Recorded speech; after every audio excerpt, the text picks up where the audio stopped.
นับสนุนโดยแอปวันดีคอนเทนต์จริตไทยเพื่อคนไทยดาวน์โหลดได้แล้ววันนี้ยาแคปซูลขมิ้นชันอุ้ยอันบรรเทาอาการท้องอืดท้องเฟ้อ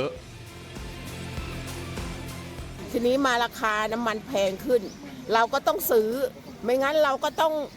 ข้าวเราก็ไม่ออกรวงข้าวก็จะเหี่ยวไม่ได้ผลผลิตไม่ได้เอาไปกักตุนนะเพราะไม่มีเงินจะกักตุนหรอกมันเดือดร้อนจริงๆตื่นตั้งแต่ตี 3นะมาเนี่ย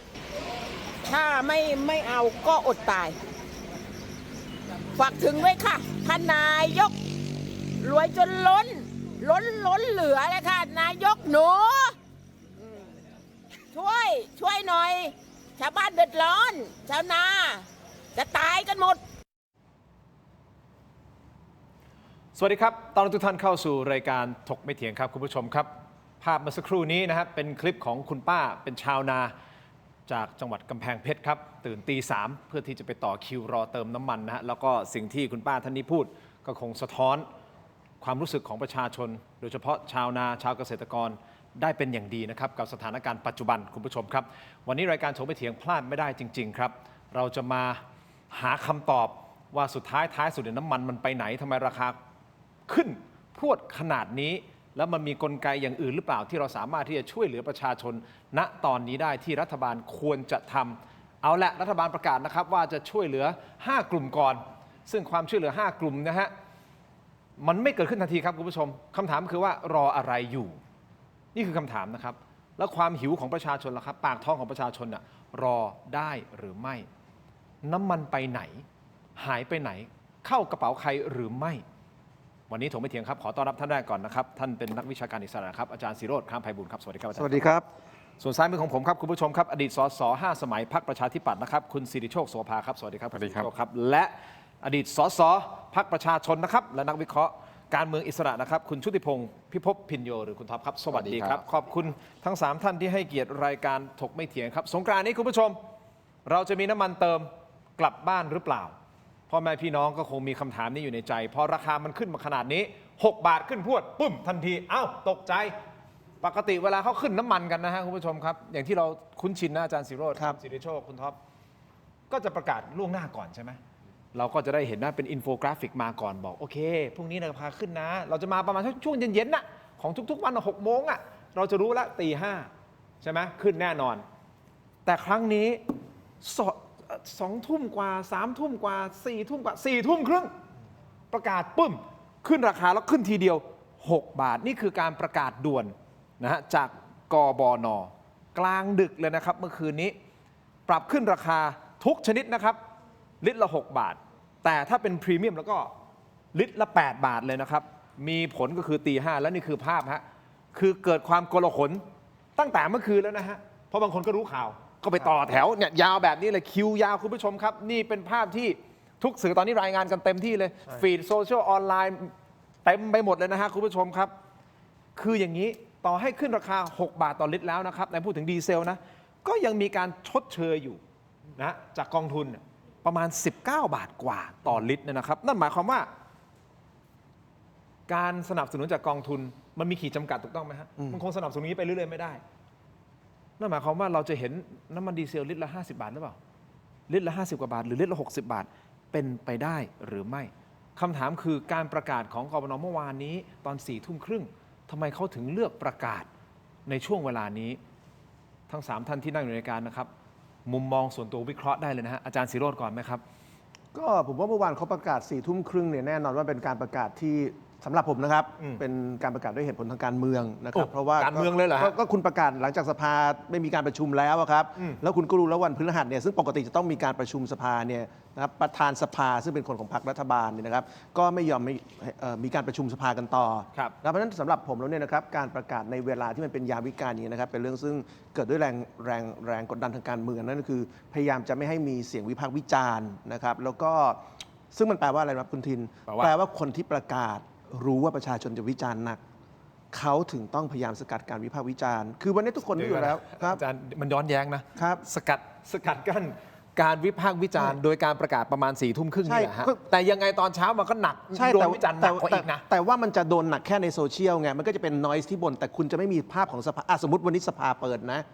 สสพรรคฝ่ายค้านจะพูดอะไรในสภานึกออกไหมคุณจะเจอรังสิมันต์โรม คุณจะเจอ คุณอภิสิทธิ์คุณจะเจอคุณกรณ์ต่างๆนานาเนี่ยพายุของการโจมตีวิพากษ์วิจารณ์รัฐบาลเนี่ยมันจะกระหน่ำอยู่ที่สภา แล้วเนี่ยพาดหัวใหญ่มันจะเป็นเรื่องนี้ แต่พอคุณไม่มีสภาที่เปิดเรื่องพวกนี้นะเรื่องเนี้ยสำหรับรัฐบาลนะเป็นเสียงบ่นอยู่ในโซเชียลเอาคุณอยากบ่นก็บ่นไป อุ๊ย คุณทำอะไรผมได้ไหมล่ะ เฮ้ยมันไม่ใช่เสียงบ่นนะมันคือเสียงสะท้อนความเป็นจริงที่ประชาชนต้องพบต้องเจอนะฮะ คิดว่าเขาแคร์ไหมครับตอนนี้ อันนี้นักวิชาการเขามองอย่างนี้ แต่นี่ต้องถามนักการเมือง ครับ นักการเมืองคิดยังไงกับการประกาศออกมาแบบนี้ฮะอ่ะคุณสิทธิโชคก่อน คือผมมองโดยเหตุผลทางเศรษฐศาสตร์เนี่ยเขาอั้นไม่ได้อยู่แล้วครับ อืม แล้วก็ผมเชื่อว่ายักษ์ใหญ่ทางพลังงานก็รู้อยู่ ครับ ว่ารัฐบาลอั้นไม่ได้อยู่แล้วนะครับ ก็จะต้องเทกระจาด ฮะ เพราะฉะนั้นถ้าไม่เทกระจาดนะมันก็จะขาดแคลนอยู่แบบนี้นะครับ เพราะฉะนั้นเนี่ยผมคิดว่าเขาอั้นจนไม่ไหวแล้ว ก็จำเป็นต้องประกาศพรวดขึ้นมา 6 บาท ซึ่งก็เป็นข้อมูลซึ่ง อืม ยักษ์ใหญ่รู้กันหมดแล้วครับ แต่ทำไมช่วงเวลา4 ทุ่มครึ่งเป็นอย่างที่อาจารย์ศิโรจน์วิเคราะห์ไว้ไหมครับว่าเพื่อที่จะหลบเลี่ยงการถูก คือโดยธรรมชาติเนี่ยมันก็ไม่ต่างกับประธานาธิบดีทรัมป์เวลาจะทำอะไรที่มันหนักหนาสาหัสเนี่ยก็จะทำส่วนใหญ่ทำตอนสุดสัปดาห์ใช่ไหมครับ เพื่อให้ไม่มีการกระทบให้มันมากขึ้น ทีนี้ถ้าเกิดเขาประกาศตอนกลางคืนเนี่ยโอกาสที่จะไปเติมน้ำมันมันมีน้อยมาก เพราะคนส่วนใหญ่ก็จะอยู่บ้าน แล้วก็ปั๊มน้ำมันเองที่กักตุนก็เขาก็ต้องรีบปิดเพราะรู้ว่าถ้าขายวันนี้ขาดทุน 6 บาทเลย แต่ถ้าขายพรุ่งนี้ได้กำไร 6 บาททันทีผมว่าเวลาที่มันใกล้เที่ยงคืนเป็นเวลาที่เราจะต้องเหมาะสมที่สุด โอ้โห อันนี้มีเหตุผลทางธุรกิจเข้ามาเกี่ยวข้องได้ เข้า อี มาก เหรอ ใช่ใช่ เฮ้ย ประชาชนเดือดร้อนมากขนาดนี้แล้วยัง คือผมมองว่า ที่จะเอา6 บาทส่วนต่างเข้ากระ ผ เป๋าม มองว่า เพิ่ขึ้นเหรอ วันนี้ถ้าเกิดเราคำนวณตัวเลขทั้งหมดเนี่ยผมเชื่อว่าเป็นหลักแสนล้านที่ยักษ์ใหญ่พลังงานได้ไปนะครับ คุณท็อ ผมยกตัวอย่างเช่น นิดนึงสั้น ผมไม่เห็นเหตุผลที่นายกอนุทินจะต้องประกาศเอาน้ำมันสำรองมาใช้ อือฮึ เพราะว่าน้ำมันสำรอง 1%เนี่ยมันเป็นมาตรฐานความมั่นคง แล้วก็เป็นเงินของผู้ค้าน้ำมันที่ต้องจมอยู่ เอาไปไหนไม่ได้ ก็เหมือนกับหลักประกัน อืม ใช่ไหมครับต้องมีน้ำมันตรงนี้อยู่ อือฮึ พอประกาศมาปั๊บเนี่ยน้ำมันตรงนี้ไม่ต้องสำรองแล้ว ผมไม่ต้องเอาเงินไปจมแล้ว ผมขายได้เลย แล้วขายเนี่ยผมคำนวณมามันมีทั้งหมดขายได้ประมาณ 20,000 กว่าล้านนะครับ อืม 6 บาทนี่ขึ้นมา 20,000 กว่าล้านกำไรทันที อือฮึอือฮึ ถามว่าเพื่อใคร เพราะน้ำมันมันไม่ได้ขาดแคลน อืม วิกฤตมันยังไม่มานะครับ อืม วิกฤตจะมาตอนที่สหรัฐเนี่ยรบกับอิหร่านอย่างเต็มที่เนี่ยเวลาเข้าไปยึดเกาะคาร์ก อืม ตอนนั้นแหละน้ำมันจะพุ่งไประดับ 200 เหรียญ อืม ผมถามว่าทำไมเอาน้ำมันสำรองตรงนี้มาใช้เพื่ออะไร ก็มันไม่มีน้ำมัน มันมีครับ มีเยอะด้วย อยู่ตรงไหน คือมันก็อยู่ที่นั่นแหละครับ เดี๋ยวอธิบายครับ โอเเดี๋ยวอธิบายเพิ่มเติมนะอ่ะคุณท็อป ครับ ยังไงฮะในฐานะประชาชนคนหนึ่งแล้วตอนนี้เป็นอดีตสส ครับ พอเจอการประกาศนี้เป็นอย่างที่อาจารย์ศิโรจน์วิเคราะห์ไว้หรือเปล่า เพื่อที่จะหลบเลี่ยงการโดนโจมตี แล้วก็ที่เหลือก็คือเป็นโซเชียลบ่นนะโซเชียลบ่นก็ไม่เป็นไรหรอกให้เขาบ่นไป ก็สิ่งที่ต่างกันระหว่างการที่ประชาชนมีการพูดถึงหรือสิ่งที่อยู่ในสื่อคือในสภาต้องมีการบันทึก อันนี้เป็นไปตามระเบียบและกฎหมาย ถ้าเกิดเปิดฉากมาหลังจากเรื่องนายกเสร็จแล้วปุ๊บสิ่งที่เกิดขึ้นคือการถูกบันทึกไว้ในสภาว่าเป็นรัฐบาลที่ปล่อยให้กลไกราคาน้ำมันที่เกิดขึ้นเนี่ยตอนเนี้ยผนวกกับภาวะวิกฤตเนี่ยถูกบันทึกไว้ในสภาว่าคุณมาถึงแล้วคุณทำเป็นนายกปุ๊บสัปดาห์ถัดมาคุณโดนขนาดนี้เนี่ยคงไม่สวยงามเท่าไหร่ดังนั้นเนี่ย ถ้าเกิดมองตามที่อาจารย์ศิโรจน์วิเคราะห์ไว้เนี่ยการที่ตั้งแต่สัปดาห์ที่แล้วระบุว่าสัปดาห์นี้จะประชุมแค่วันเดียว ทั้งที่สามารถประชุม 2 วันได้ เพราะเป็นอำนาจประธานเนี่ยน่าจะมีเหตุผลอยู่ในระดับหนึ่ง ทีเนี้ยก็ต้องมาตั้งคำถามใช้การตั้งคำถามว่าแล้ว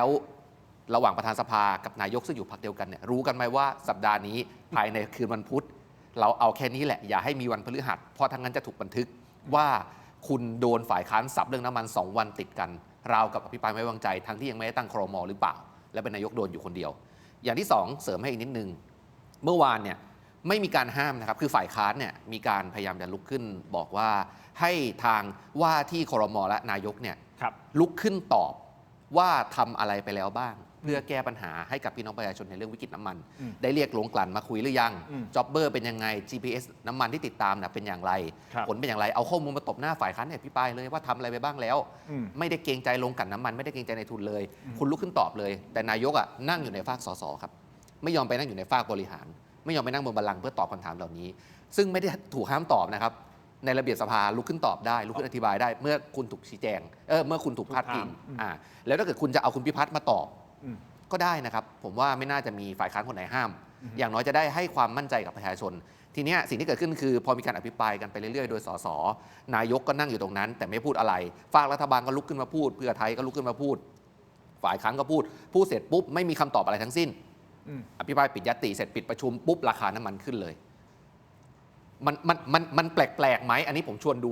ตรงส่วนนี้นะจะให้ดูรายละเอียดในไทม์ไลน์อย่างที่สองเนี่ยแล้วใครได้ประโยชน์จากสิ่งที่เกิดขึ้นบ้าง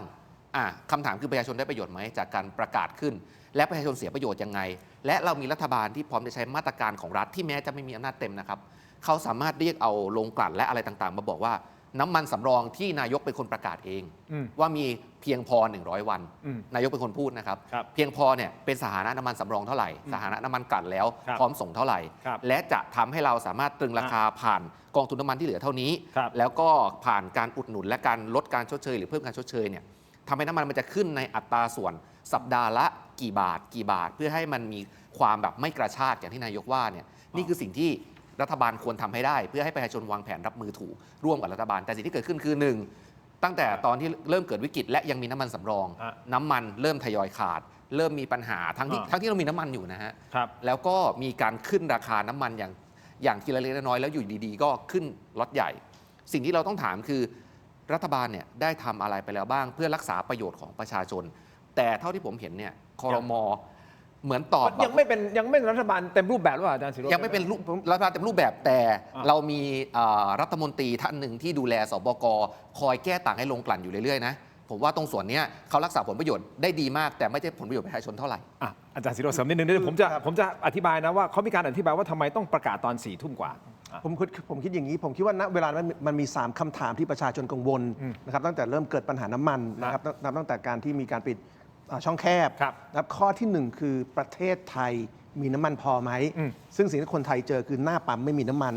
แต่รัฐบาลบอกว่าน้ำมันมีพอน้ำมันมีเพียบโรงกลั่นบอกว่าปล่อยน้ำมันเข้าตลาดเข้าระบบไม่ยั้งแต่หน้าปั๊มไม่มีเพราะฉะนั้นถ้ารัฐบาลไม่ได้โกหกคือน้ำมันมีพอแต่หน้าปั๊มไม่มีก็แปลว่าต้องมีคนกักตุน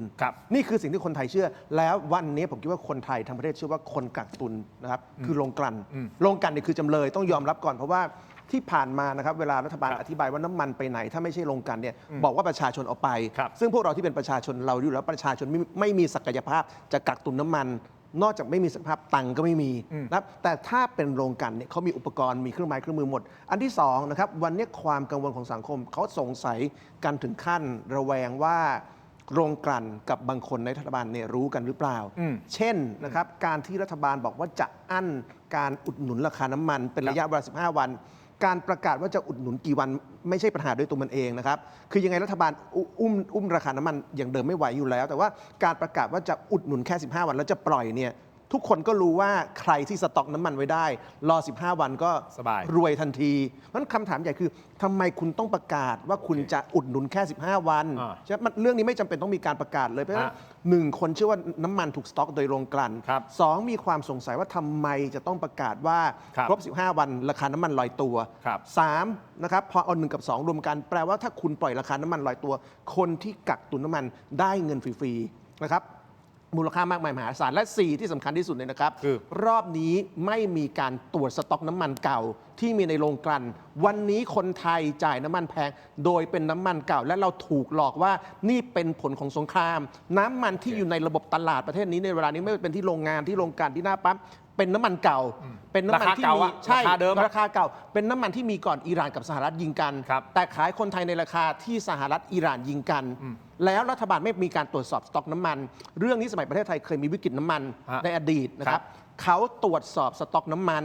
ก่อนที่จะมีการปล่อยให้ราคาขึ้นเพราะถ้าคุณตรวจสอบสต็อกน้ำมันคุณรู้ว่าต้นทุนน้ำมันต่อลิตรอยู่ที่เท่าไหร่และคุณรู้ว่าโรงกลั่นจะฟันเท่าไหร่คุณเก็บภาษีเขาได้แต่เมื่อคุณไม่ตรวจสอบมันมีการกักตุนคุณไม่รู้คุณปล่อยราคาเสรีแล้วคุณปล่อยให้โรงกลั่นได้กำไรเสรีครับคุณผู้ชมครับเพิ่มเติมข้อมูลนะครับอันนี้คือทางด้านของทำเนียบรัฐบาลนะฮะทางด้านของศูนย์สบกก็มีการแถลงประจำวันนะฮะโดยผู้อำนวยการสำนักงานนโยบายและแผน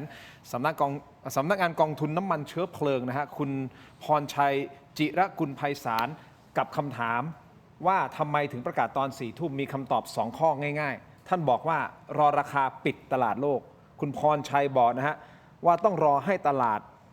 น้ำมันโลกโดยเฉพาะสิงคโปร์ปิดราคาในช่วงเย็นก่อนเพื่อนำข้อมูลจริงมาพิจารณาในมิติต่างๆอย่างรอบคอบข้อที่2 ป้องกันการรู้ข้อมูลวงใน ยืนยันว่ามตินี้ไม่มีใครรู้มาก่อน เพื่อป้องกันไม่ให้ผู้ค้าน้ำมันนำข้อมูลไปใช้ประโยชน์ในการกักตุนสินค้าล่วงหน้า คุณสิริโชค การอธิบายของท่านด้วยความเคารพท่านนะฮะ รับได้หรือไม่ได้ เดี๋ยวผมขออนุญาตพักสักครู่ เดี๋ยวมาฟังคุณสิริโชควิเคราะห์ในประเด็นนี้รวมถึงท่านอื่นๆด้วยนะฮะ และยังมีโพสต์ของคุณเต้มงคลกิจสุขสินธารานนท์ซึ่งมีคนเห็นด้วยและแชร์กันอย่างมากเลยนะครับ เป็นโพสต์ที่สะเทือนเลยนะฮะเขาบอกว่าชั่วจริงๆ ชั่วจริงๆ ซื้อเสียง 1,000 ถึง 3,000 บาทต่อคน เอาคืนจากน้ำมันเดือนละ 4 ถึง 50,000 ล้านบาทต่อเดือน ไม่รวมสินค้าแพง ขออนุญาตนะฮะแหลกส่วนต่างๆ จังจุดๆๆๆพักสักครู่ช่วงหน้ากลับมากันต่อครับ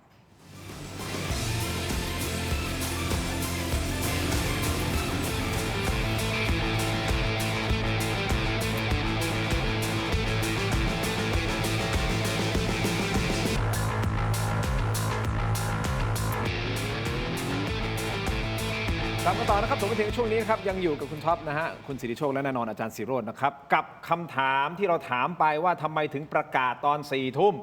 เรื่องของการขึ้นราคาน้ำมันนะครับคุณผู้ชมครับเขาอธิบายมาอย่างนี้นะให้ความเป็นธรรมทวนอีกสั้นๆนะฮะบอกว่ารอราคาปิดราคาตลาดโลกปิดแล้วก็เอาข้อมูลมาพิจารณามิติต่างๆ ข้อที่ 2 ป้องกันการรู้ข้อมูลวงในเพื่อที่จะเอาเปรียบเอาข้อมูลไปใช้ประโยชน์ในการกักตุนสินค้า2 ข้อนี้คือการอธิบายว่าทำไมต้องประกาศตอน4 ทุ่มกว่าคุณสิริโชคมองไงครับ คือราคามันก็เปิดปิดอยู่ทุกวันนะครับจะเอาช่วงไหนมันก็ได้ ไม่จำเป็นต้องบอกว่าปิดคืนนี้นะครับไปเปิดตอนเช้านะครับเพราะว่าโลกเราเนี่ยมันราคาน้ำมันมันไม่ได้เปิดปิดพร้อมกันหมดนะครับฝั่งตะวันตกก็เปิดเวลาหนึ่งฝั่งเอเชียก็เปิดอีกเวลาหนึ่งเพราะว่ามันไม่ใช่เหตุผล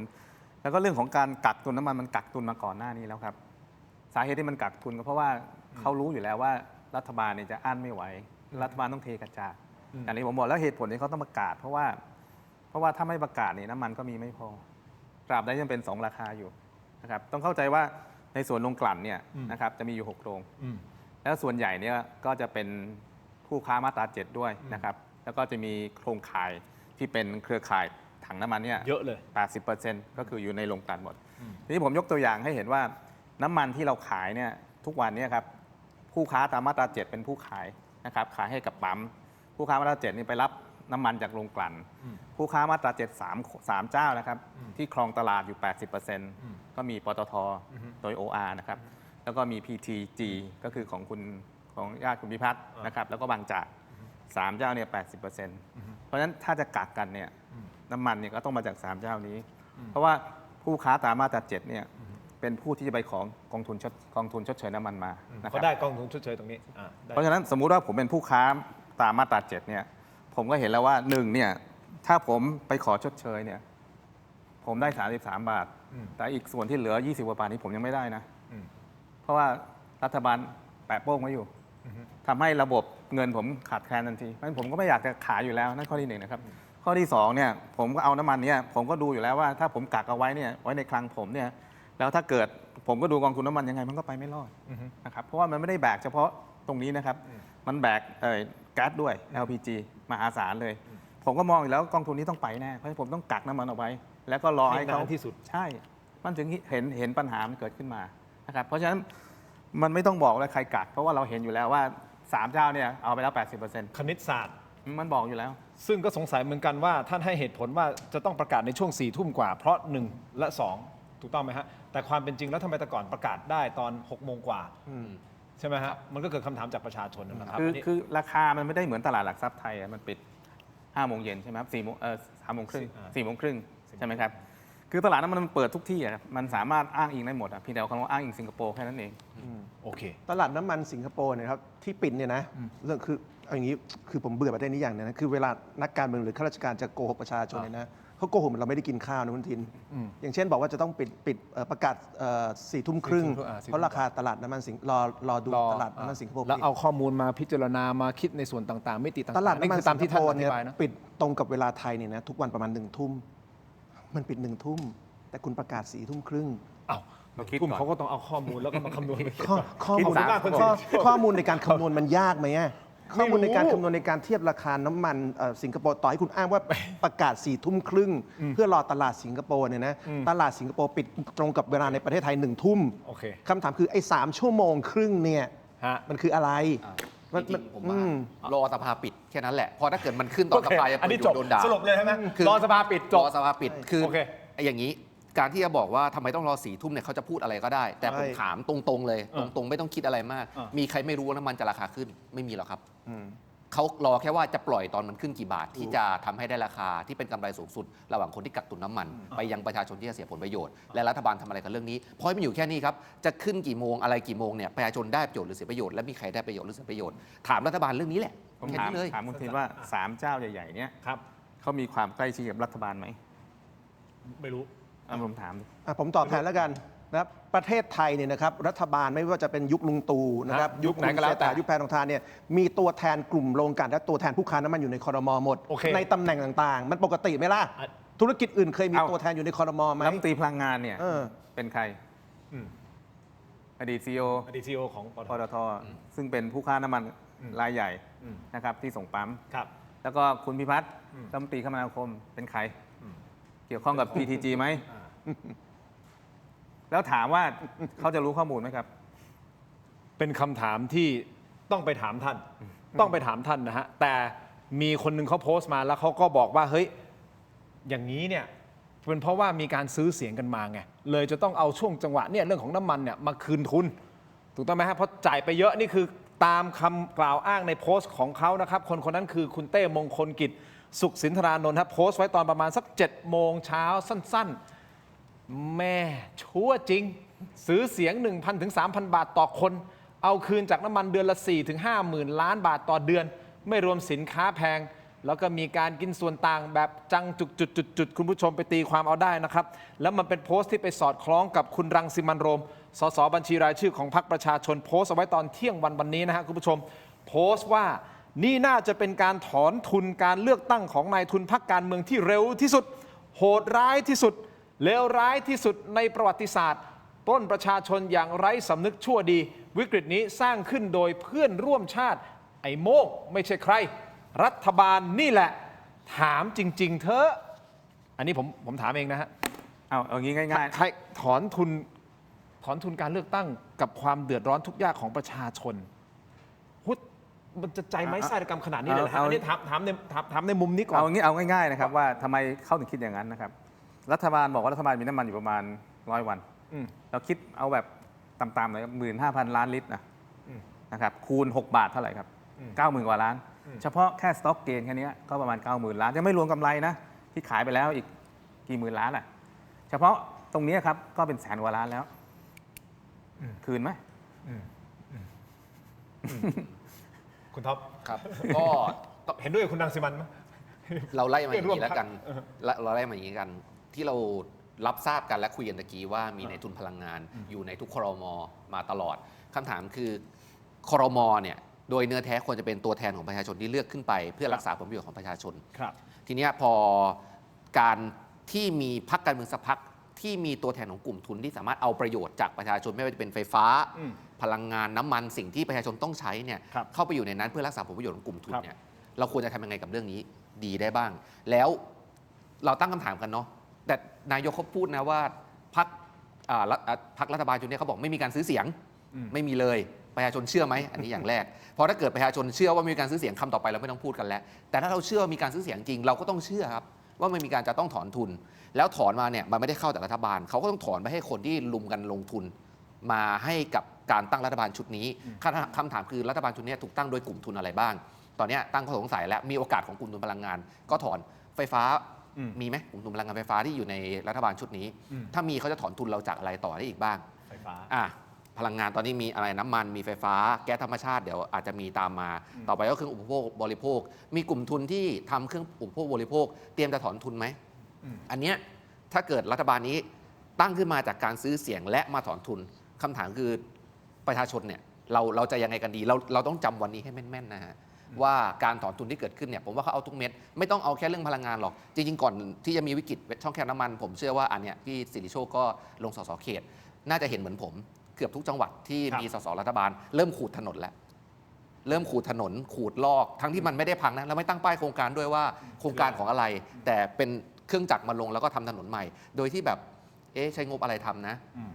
ใครบ้างนะที่ร่วมกันโดเนทและกำลังจะร่วมกันถอนทุน ครับ จากเงินในกระเป๋าของเราทุกคนเนี่ย ครับ ก็ถ้าเกิดคุณเชื่อว่ารัฐบาลนี้ไม่ได้ตั้งขึ้นมาจากการซื้อเสียงคุณก็ไม่ต้องเชื่อผม แต่ถ้าเกิดคุณเชื่อว่ารัฐบาลนี้ตั้งโดยการซื้อเสียง คุณต้องเริ่มถามแล้วว่ารัฐบาลจะเอาอะไรออกไปจากกระเป๋าคุณอีกบ้าง เดี๋ยวถามรัฐบาลหนึ่งในนั้นคือคุณชัยชนกชิดชอบคุณผู้ชมครับเป็นความเคลื่อนไหวที่ทำเนียบรัฐบาลนะฮะคือคุณชัยชนกชิดชอบรัฐมนตรีดิจิทัลนะเพื่อเศรษฐกิจและสังคมนะครับก็เปิดเผยหลังการประชุมคณะรัฐมนตรีนะครับนัดพิเศษ ซึ่งนักข่าวก็ไปถามไปจี้ถามท่านนะฮะบอกถามท่านถึงกรณีราคาน้ำมันพุ่งรวดเดียวเนี่ย6 บาท ท่านคิดเห็นอย่างไรตอบอย่างไรฟังครับ ในเหตุผลที่ให้มีการขึ้นเนี่ยมันเป็นในเรื่องของการกันไม่ให้มีเรื่องของน้ำมันเถื่อนที่ออกไปประเทศที่ราคาขึ้นมันจะกลายเป็นเราจะมีน้ำมันอยู่ในประเทศน้อยลง เพราะว่ายังไงก็ตามเนี่ยเรามีมาตรการเท่าไหร่ก็ตาม มันยังสามารถมีเรียกว่าที่ใช้ในประชุมครม.ก็คือเป็นกองทัพมดที่อาจจะแฝงตัวมาเป็นพี่น้องประชาชน ซื้อแล้วก็นำขายในช่องทางอื่นๆที่เราอาจจะยังตามปิดไม่ได้100%อยู่แล้วไม่ว่าจะเกิดอะไรขึ้นนะครับอันนี้ก็เป็นการลดไม่ให้เรื่องแบบนี้เกิดขึ้น แต่ทั้งนี้ทั้งนั้นผมคิดว่ามีเรื่องหนึ่งที่เราทุกคนจะต้องเตรียมตัว แล้วก็ปรับตัวในเรื่องของทัศนคติการใช้ชีวิตในแบบที่พอเพียงขึ้น เพราะว่าสถานการณ์ของสงครามเนี่ยมันน่าจะยืดเยื้อแน่นอน แล้วผลกระทบน่าจะมีอย่างอื่นมากกว่าเรื่องน้ำมันหลังจากนี้ด้วยนะครับก็ต้องช่วยกันคนละไม้คนละมือแต่ว่าก็เร่งอยู่ทำทุกอย่างที่ทำได้ภายใต้ข้อจำกัดที่ยังไม่เป็นครม.ใหม่และเป็นครม.รักษาการครับผม ท่านตอบแบบนี้คุณผู้ชมครับ เรื่องของน้ำมันเถื่อนที่พอดีราคาของเรามันถูกกว่าเพื่อนบ้าน มาเลเซียนะครับเมียนมาเป็นต้นนึกออกว่ามันทำให้เรามีน้ำมันเถื่อนส่งออกไปที่ประเทศเหล่านี้ โดยเอาน้ำมันของเราไปขายนั่นคือส่วนหนึ่งถูกต้องไหมครับ ท่านเห็นด้วยอย่างไรครับว่าการขึ้นราคาตรงนี้เพื่อที่จะให้ราคามันใกล้เคียงกัน การลักลอบน้ำมันออกไปมันก็จะน้อยลงเพราะมันไม่มีแรงจูงใจในการที่จะเอาน้ำมันถูกแล้วไปขายในราคาแพงในประเทศเพื่อนบ้านผมเข้าใจในสิ่งที่ท่านกำลังจะพูดตรงนี้นะยังมีประเด็นเรื่องของเราก็ต้องกลับมาที่ดูตัวเราเองแหละว่าเราใช้ชีวิตแบบพอเพียงหรือไม่อย่างไร ทั้ง3ท่านคิดเห็นอย่างไรกับคำตอบของคุณชัยชนกนั่นคือประเด็นที่1ครับประเด็นที่2ยังมีดราม่าอีกครับคุณผู้ชมดราม่าคุณพิพัฒน์บอกเนี่ยคนวิจารณ์อ่ะอย่างอาจารย์ศิโรจน์วิจารณ์แต่คุณทำอะไรบ้างแล้วน่ะ ให้ผม มีแต่วิจารณ์เขาน่ะเอางี้โอเค คุณเป็นรัฐมนตรี เดี๋ยว รัฐมนตรีจะบ่นอะไร ให้ความเป็นธรรมกับท่านเดี๋ยวไปฟังเสียงท่านนะเดี๋ยวเราพักกันสักครู่ช่วงหน้ากลับมาติดตามสักครู่สั้นๆนิดเดียวครับ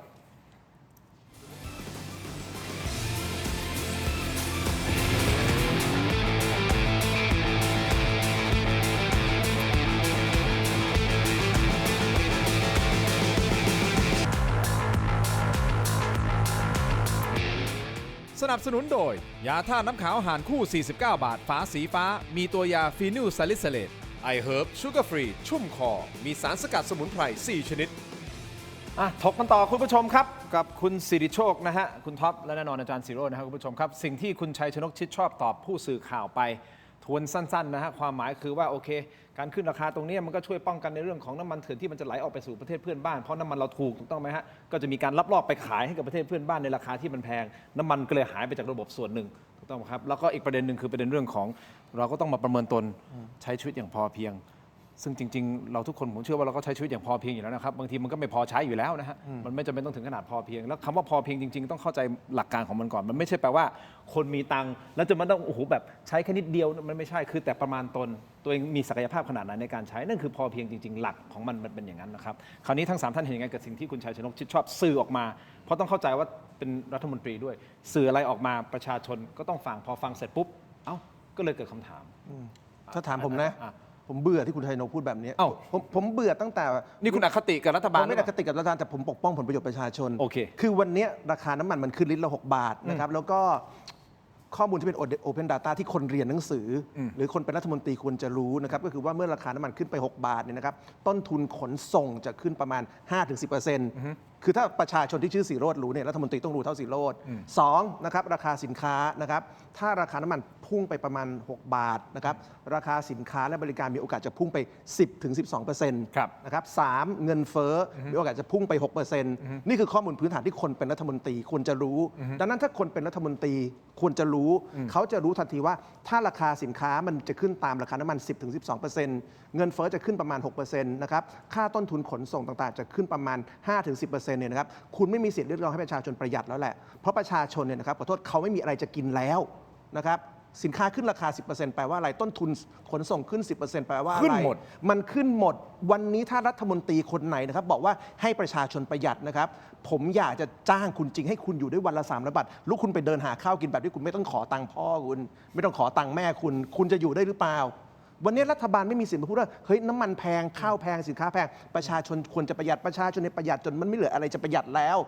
วันนี้ผมนั่งรถเมย์มานะครับคุณอาจจะไม่เชื่ออแต่วันนี้ผมอยากลองจริงๆว่าถ้าผมนั่งรถเมย์มาเนี่ยเป็นยังไงนั่งมา2ต่อมอเตอร์ไซค์อีกเพราะฉะนั้นรัฐมนตรีไม่ต้องเรียกร้องให้ประชาชนประหยัดหรอกครับพูดอย่างเงี้ยมันเหมือนโทษว่าเราผิดนะครับหน้าที่พวกคุณเนี่ยคือ1คุณรู้ว่าราคาน้ำมันต้องขึ้นแน่ ครับ ๆสองนะครับเมื่อคุณรู้ว่าน้ำมันต้องขึ้นแน่ๆเนี่ยสติปัญญาคนเป็นรัฐมนตรีมันต้องมีสมองนะครับถ้าไม่มีสมองอย่าเป็นรัฐมนตรีนะครับถ้าไม่มีสมองไปทำอย่างอื่นแต่ถ้าเป็นรัฐมนตรีต้องมีสมองว่าเมื่อราคาน้ำมันขึ้นต้นทุนขนส่งขึ้นต้นทุนสินค้าบริการขึ้นข้าวปลาอาหารขึ้นไข่ขึ้นแล้วหมูขึ้นแล้วเนี่ยคุณจะมีมาตรการเยียวยาประชาชนอย่างไร อันนี้สำคัญ ใช่สิครับ ในการเยียวยามันสำคัญ ใช่เพราะฉะนั้นวันนี้นะครับราคาน้ำมันขึ้น ทุกคนรู้หมดว่าตัวเลขสินค้าจะขึ้นเท่าไหร่นะครับสภาอุตสาหกรรมประเมินไว้หมดแล้ว แต่รัฐบาลที่ปล่อยให้ราคาน้ำมันขึ้น ไม่มีปัญญาออกมาตรการเยียวยา แล้วเราก็มีรัฐมนตรีที่คนหนึ่งบอกว่าประชาชนประหยัดประชาชนพอเพียงอีกคนหนึงซื้อรถไฟฟ้าโชว์อีกคนหนึงหายหน้าไปนานวันนี้มาโชว์หน้าใหม่แต่ราคาสินค้าแพงไม่ได้แก้ปัญหาอะไร ตอนนี้เขายังไม่ได้เป็นรัฐบาลเต็มเขาไม่สามารถที่จะทำในหลายอย่างที่เขาอยากทำเพราะว่าทางกฎหมายเทคนิคทางกฎหมาย ซึ่งผมก็พยายามศึกษาติดตามนะมันอาจจะติดเงื่อนไขตรงนี้ว่ายังไม่ได้โปรดเกล้ายังไม่ถวายสัตย์ปฏิญาณตนยังไม่ได้เป็นรัฐบาลเต็มรูปแบบยังไม่แถลงนโยบาย มันก็เลยติดข้อตรงนี้หรือเปล่า มาตรการเยียวยาคุณทำได้ครับความเดือดร้อนของประชาชน ได้ เป็นเรื่องฉุกเฉิน ได้ครับ ถ้ารัฐบาลอ้างว่ายังไม่ได้เป็นรัฐบาลเต็มเนี่ยถ้าคุณหาข้ออ้าง ความเดือดร้อนของประชาชนคือเรื่องฉุกเฉิน คุณสิริโชคคิดยังไงกับสิ่งที่คุณชัยชนกพูดก่อนแล้วเดี๋ยวถามคุณท็อปแล้วเดี๋ยวผมจะไปอีกประเด็นอีกท่านหนึ่ง ประเด็นวิธีการแก้ไขปัญหาน้ำมันขาดแคลนคือมันต้องทำให้เป็น single price ครับ นะครับเพราะว่าจะมันเป็น 2 ราคานะครับผมเรียนอย่างนี้ว่าจริง ๆ แล้วการไปชดเชยที่หน้าปั๊มเนี่ยมันไม่ถูกต้องอยู่แล้วอย่างคุณเห็นฝรั่งไหมครับขับรถเป็นซ์คันใหญ่ๆดีเซลมันก็มาเติมราคาถูกนะครับขับปอร์เช่คาเยนมาก็เติมราคาเท่ากับประชาชนทั่วไป คือมันไม่เหมาะอยู่แล้ว จริง ๆ ถ้าเกิดรัฐบาลคิดเรื่องเยียวยาเนี่ยเราสามารถไปดูต้นแบบมาจากมาเลเซียได้ มาเลเซียเขาปล่อยราคาให้มันไปตามตลาดตั้งแต่ปี 67 แล้ว แต่เขามีการชดเชยที่เขาเรียกว่าชดเชยผ่านบัตรพลังงานของเขาบัตรประชาชนของเขา ซึ่งเราควรจะคิดประเด็นนี้นะครับ คือราคาควรจะเท่ากันหมด อาจจะราคาสูง 50 ก็ไม่เป็นไร เพียงแต่ว่าลดชดเชยกลุ่มเปราะบาง กลุ่มที่เราจะช่วยจริง ๆ ผ่านบัตรประชาชนก็ได้ ผ่านอะไรก็ได้ ซึ่งรัฐบาลไม่ได้คิด แต่รัฐบาลปล่อย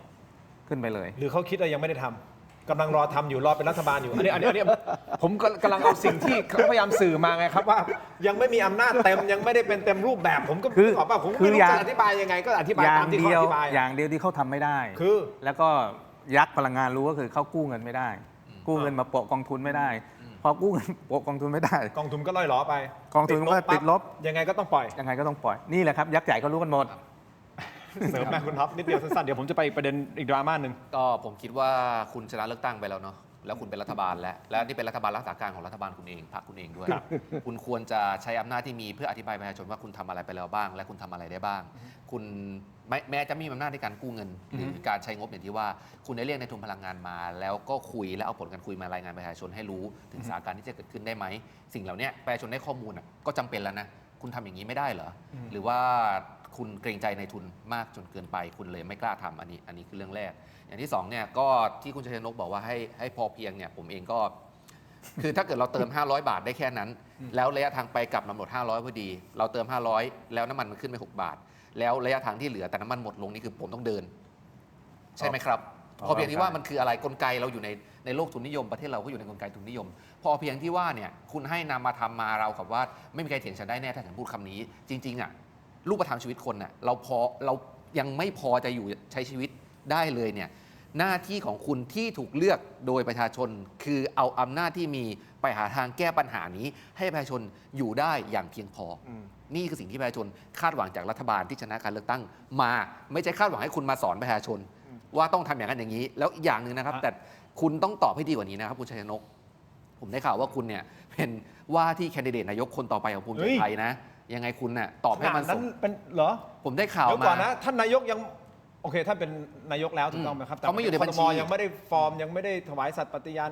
ไม่ เลือกตั้ง แล้วจะ รอบ พูดถึง เลือกตั้งรอบถัดไปเนี่ย เขาหมายถึง คุณอนุทิน 12 ปี เออ คุณอนุทินจะเป็น 12 ปีไง ก็คุณชัย เอ้า ชนกก็รออีก 12 ปี ก็ไม่แน่อาจจะเป็นเลือกตั้งหน้าเลยก็ได้ เออ ใครจะรู้แต่คุณตอบดีๆหน่อยเดี๋ยวประชาชนจะไม่เชื่อมั่นแล้วขุดดิจิตอลฟุตฟิตอะไรพวกนี้ขึ้นมานะ ดิจิทัลฟุตปรินท์ดิจิทัลฟุตปรินท์เอางี้ตั้งแต่ต้นรายการมาถึงตอนเนี้ยเอาแค่เฉพาะวันนี้นะฮะเพราะวันอื่นๆนี่ก็ถล่มหนักเหมือนกันนะฮะแต่เอาเป็นวันนี้ เราวิพากษ์วิจารณ์รัฐบาลหนักเกินไปหรือเปล่าอคติกับรัฐบาลหรือเปล่าเนี่ยคุณพิพัฒน์บอกเลยนะเขาบอกเป็นที่วิพากษ์วิจารณ์เหมือนกันนะคุณพิพัฒน์รัชกิจประการท่านรองนายกรัฐมนตรีรัฐมนตรีว่าการกระทรวงคมนาคมตั้งคำถาม ถึงผู้ที่วิจารณ์การทำงานของรัฐบาลว่า แล้วพวกคุณทำอะไรบ้าง ไม่ใช่วิจารณ์แต่อย่างเดียวไปฟังเสียงมาช่วงตอนครับ พวกท่านที่วิจารณ์พวกเรามากมาย พวกท่านทำอะไรบ้าง พวกท่านเสนอแนะพวกเราได้ไหม ไม่ใช่พวกท่านสักแต่วิจารณ์อย่างเดียว ถ้าพวกท่านมีความรู้และมีความเข้าใจฝากเสนอแนะมาทางตัวผมเองก็ได้ ผมพร้อมที่จะรับทุกสิ่งทุกอย่างทุกความคิดมีคุณค่าเสมอ ตัวผมเองและผมเชื่อว่าท่านนายกรัฐมนตรีก็พร้อมที่จะน้อมรับคำแนะนำที่ดีๆมาเพื่อการแก้ปัญหา แต่ไม่ใช่ว่าพวกท่านมีหน้าที่อย่างเดียวคือวิจารณ์และก็ขอร้องเถอะครับ การใส่ร้ายป้ายสีไม่ได้ทำให้ประเทศของเราเดินหน้าไปได้หรอกนะครับ แต่ถ้าพวกท่านแนะวิธีทางที่ดี ผมเชื่อว่าประเทศไทยเราเดินหน้าได้ พวกท่านที่ อย่างนี้นะคุณผู้ชมครับให้ความเป็นธรรมกับท่านนะครับแล้วเราเป็นสื่อแล้วก็นิวทรัลกลางๆนะครับถ้าตัดคำว่าพวกท่านทำอะไรบ้าง ถ้าตัดประโยคนี้ออกนะแล้วบอกว่าทุกท่านมีอะไรเสนอแนะให้กับรัฐบาลนะเราพร้อมน้อมรับพร้อมฟังมันเป็นประโยคที่ดีมากเลยนะฮะแต่เผอิญมีบอกว่าแล้วพวกท่านทำอะไรบ้าง มันก็เลยกลับมาอาจารย์ศิโรจน์ทำอะไรบ้างครับ ผมว่าเอาอย่างนี้นะคุณทิน เอายังไงเดี๋ยวแป๊บอันนี้คือจะลงชุดใหญ่เลยใช่ไหม ไม่ ถ้าลงชุดใหญ่อย่างนี้ฮะผมให้คุณผู้ชมไปสแกน QR code ก่อนเพราะอะไรไหมฮะ เอาออนไลน์ เพราะเดี๋ยวจะได้ชุดใหญ่แบบออนไลน์แบบไม่สะดุด คุณมีเวลากี่นาที ไม่อีกครึ่งนาทีเท่านั้นอาจารย์ เอาแบบเต็มๆ ไปทาง YouTube ของเราเทโรดิจิทัลนะ Facebook ถกไม่เถียงเดี๋ยวไปคุยกันต่อไปฟังกันต่อ นอกเหนือจากประเด็นของคุณพิพัฒน์รัชกิจประการแล้วนะครับ ยังมีประเด็นของคุณอนุทินชาญวีรกูลที่ขับรถ EV เป็นวันที่ 2 เข้าไปที่ทำเนียบรัฐบาลนะฮะคุณผู้ชมครับ เป็นวันที่ 2 ขับเองนะฮะโดยที่ไม่มีผู้ติดตามคำถามคือผมเข้าใจแหละนายกต้องการสื่อว่าเฮ้ยเราต้องช่วยกันในมุมนู้นมุมนี้มุมนั้น ท่านก็ทำเป็นตัวอย่างและไม่มีรถติดตามไม่มีอะไรแต่ จังหวะนี้ใช่หรือไม่กับการซื้อรถป้ายแดงใหม่ล้านกว่าบาท ประชาชนอย่างเราก็คงไม่มีเงินเยอะขนาดท่านนะครับด้วยความเคารพท่านนะฮะต่อกันในออนไลน์ทีวีขอบคุณ ข ค อ รั บบ คุณครับ ขอบคุณครับ ขอบคุณ เจอกันในออนไลน์ถกไม่เถียงครับสวัสดีครับ สวัสดีครับ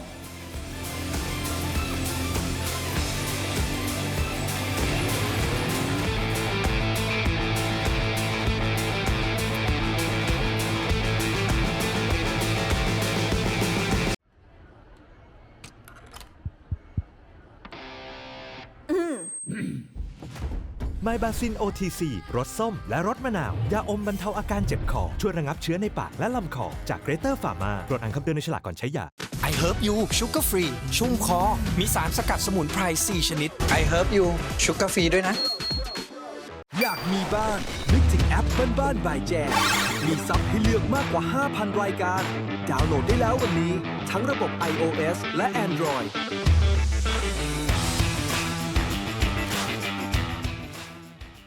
I Herb You Sugar Free ชุ่มคอ มีสารสกัดสมุนไพร 4 ชนิด I Herb You Sugar Free ด้วยนะ กลับเข้ามาครับถกไม่เถียงในช่วงของออนไลน์ฮะยังอยู่กับ 3 ท่านครบนะฮะพร้อมด้วยพลังอันล้นเหลือในการที่จะวิเคราะห์สถานการณ์บ้านเมืองของเราณตอนนี้นะครับ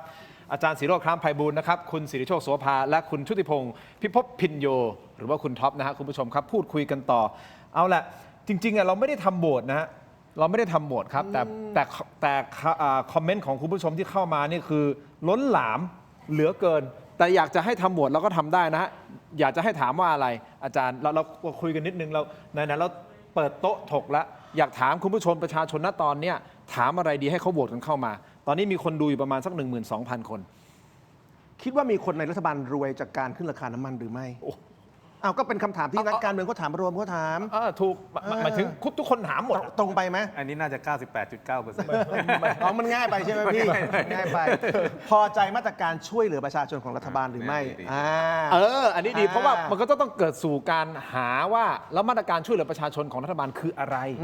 ตอนนี้มีมาตรการ5มาตรการที่ออกมานะครับที่จะช่วยกลุ่มเป้าหมาย ครับ ซึ่งก็จะมีกลุ่มเป้าหมายทั้งกลุ่มเปราะบางใช่ไหมฮะเรื่องของ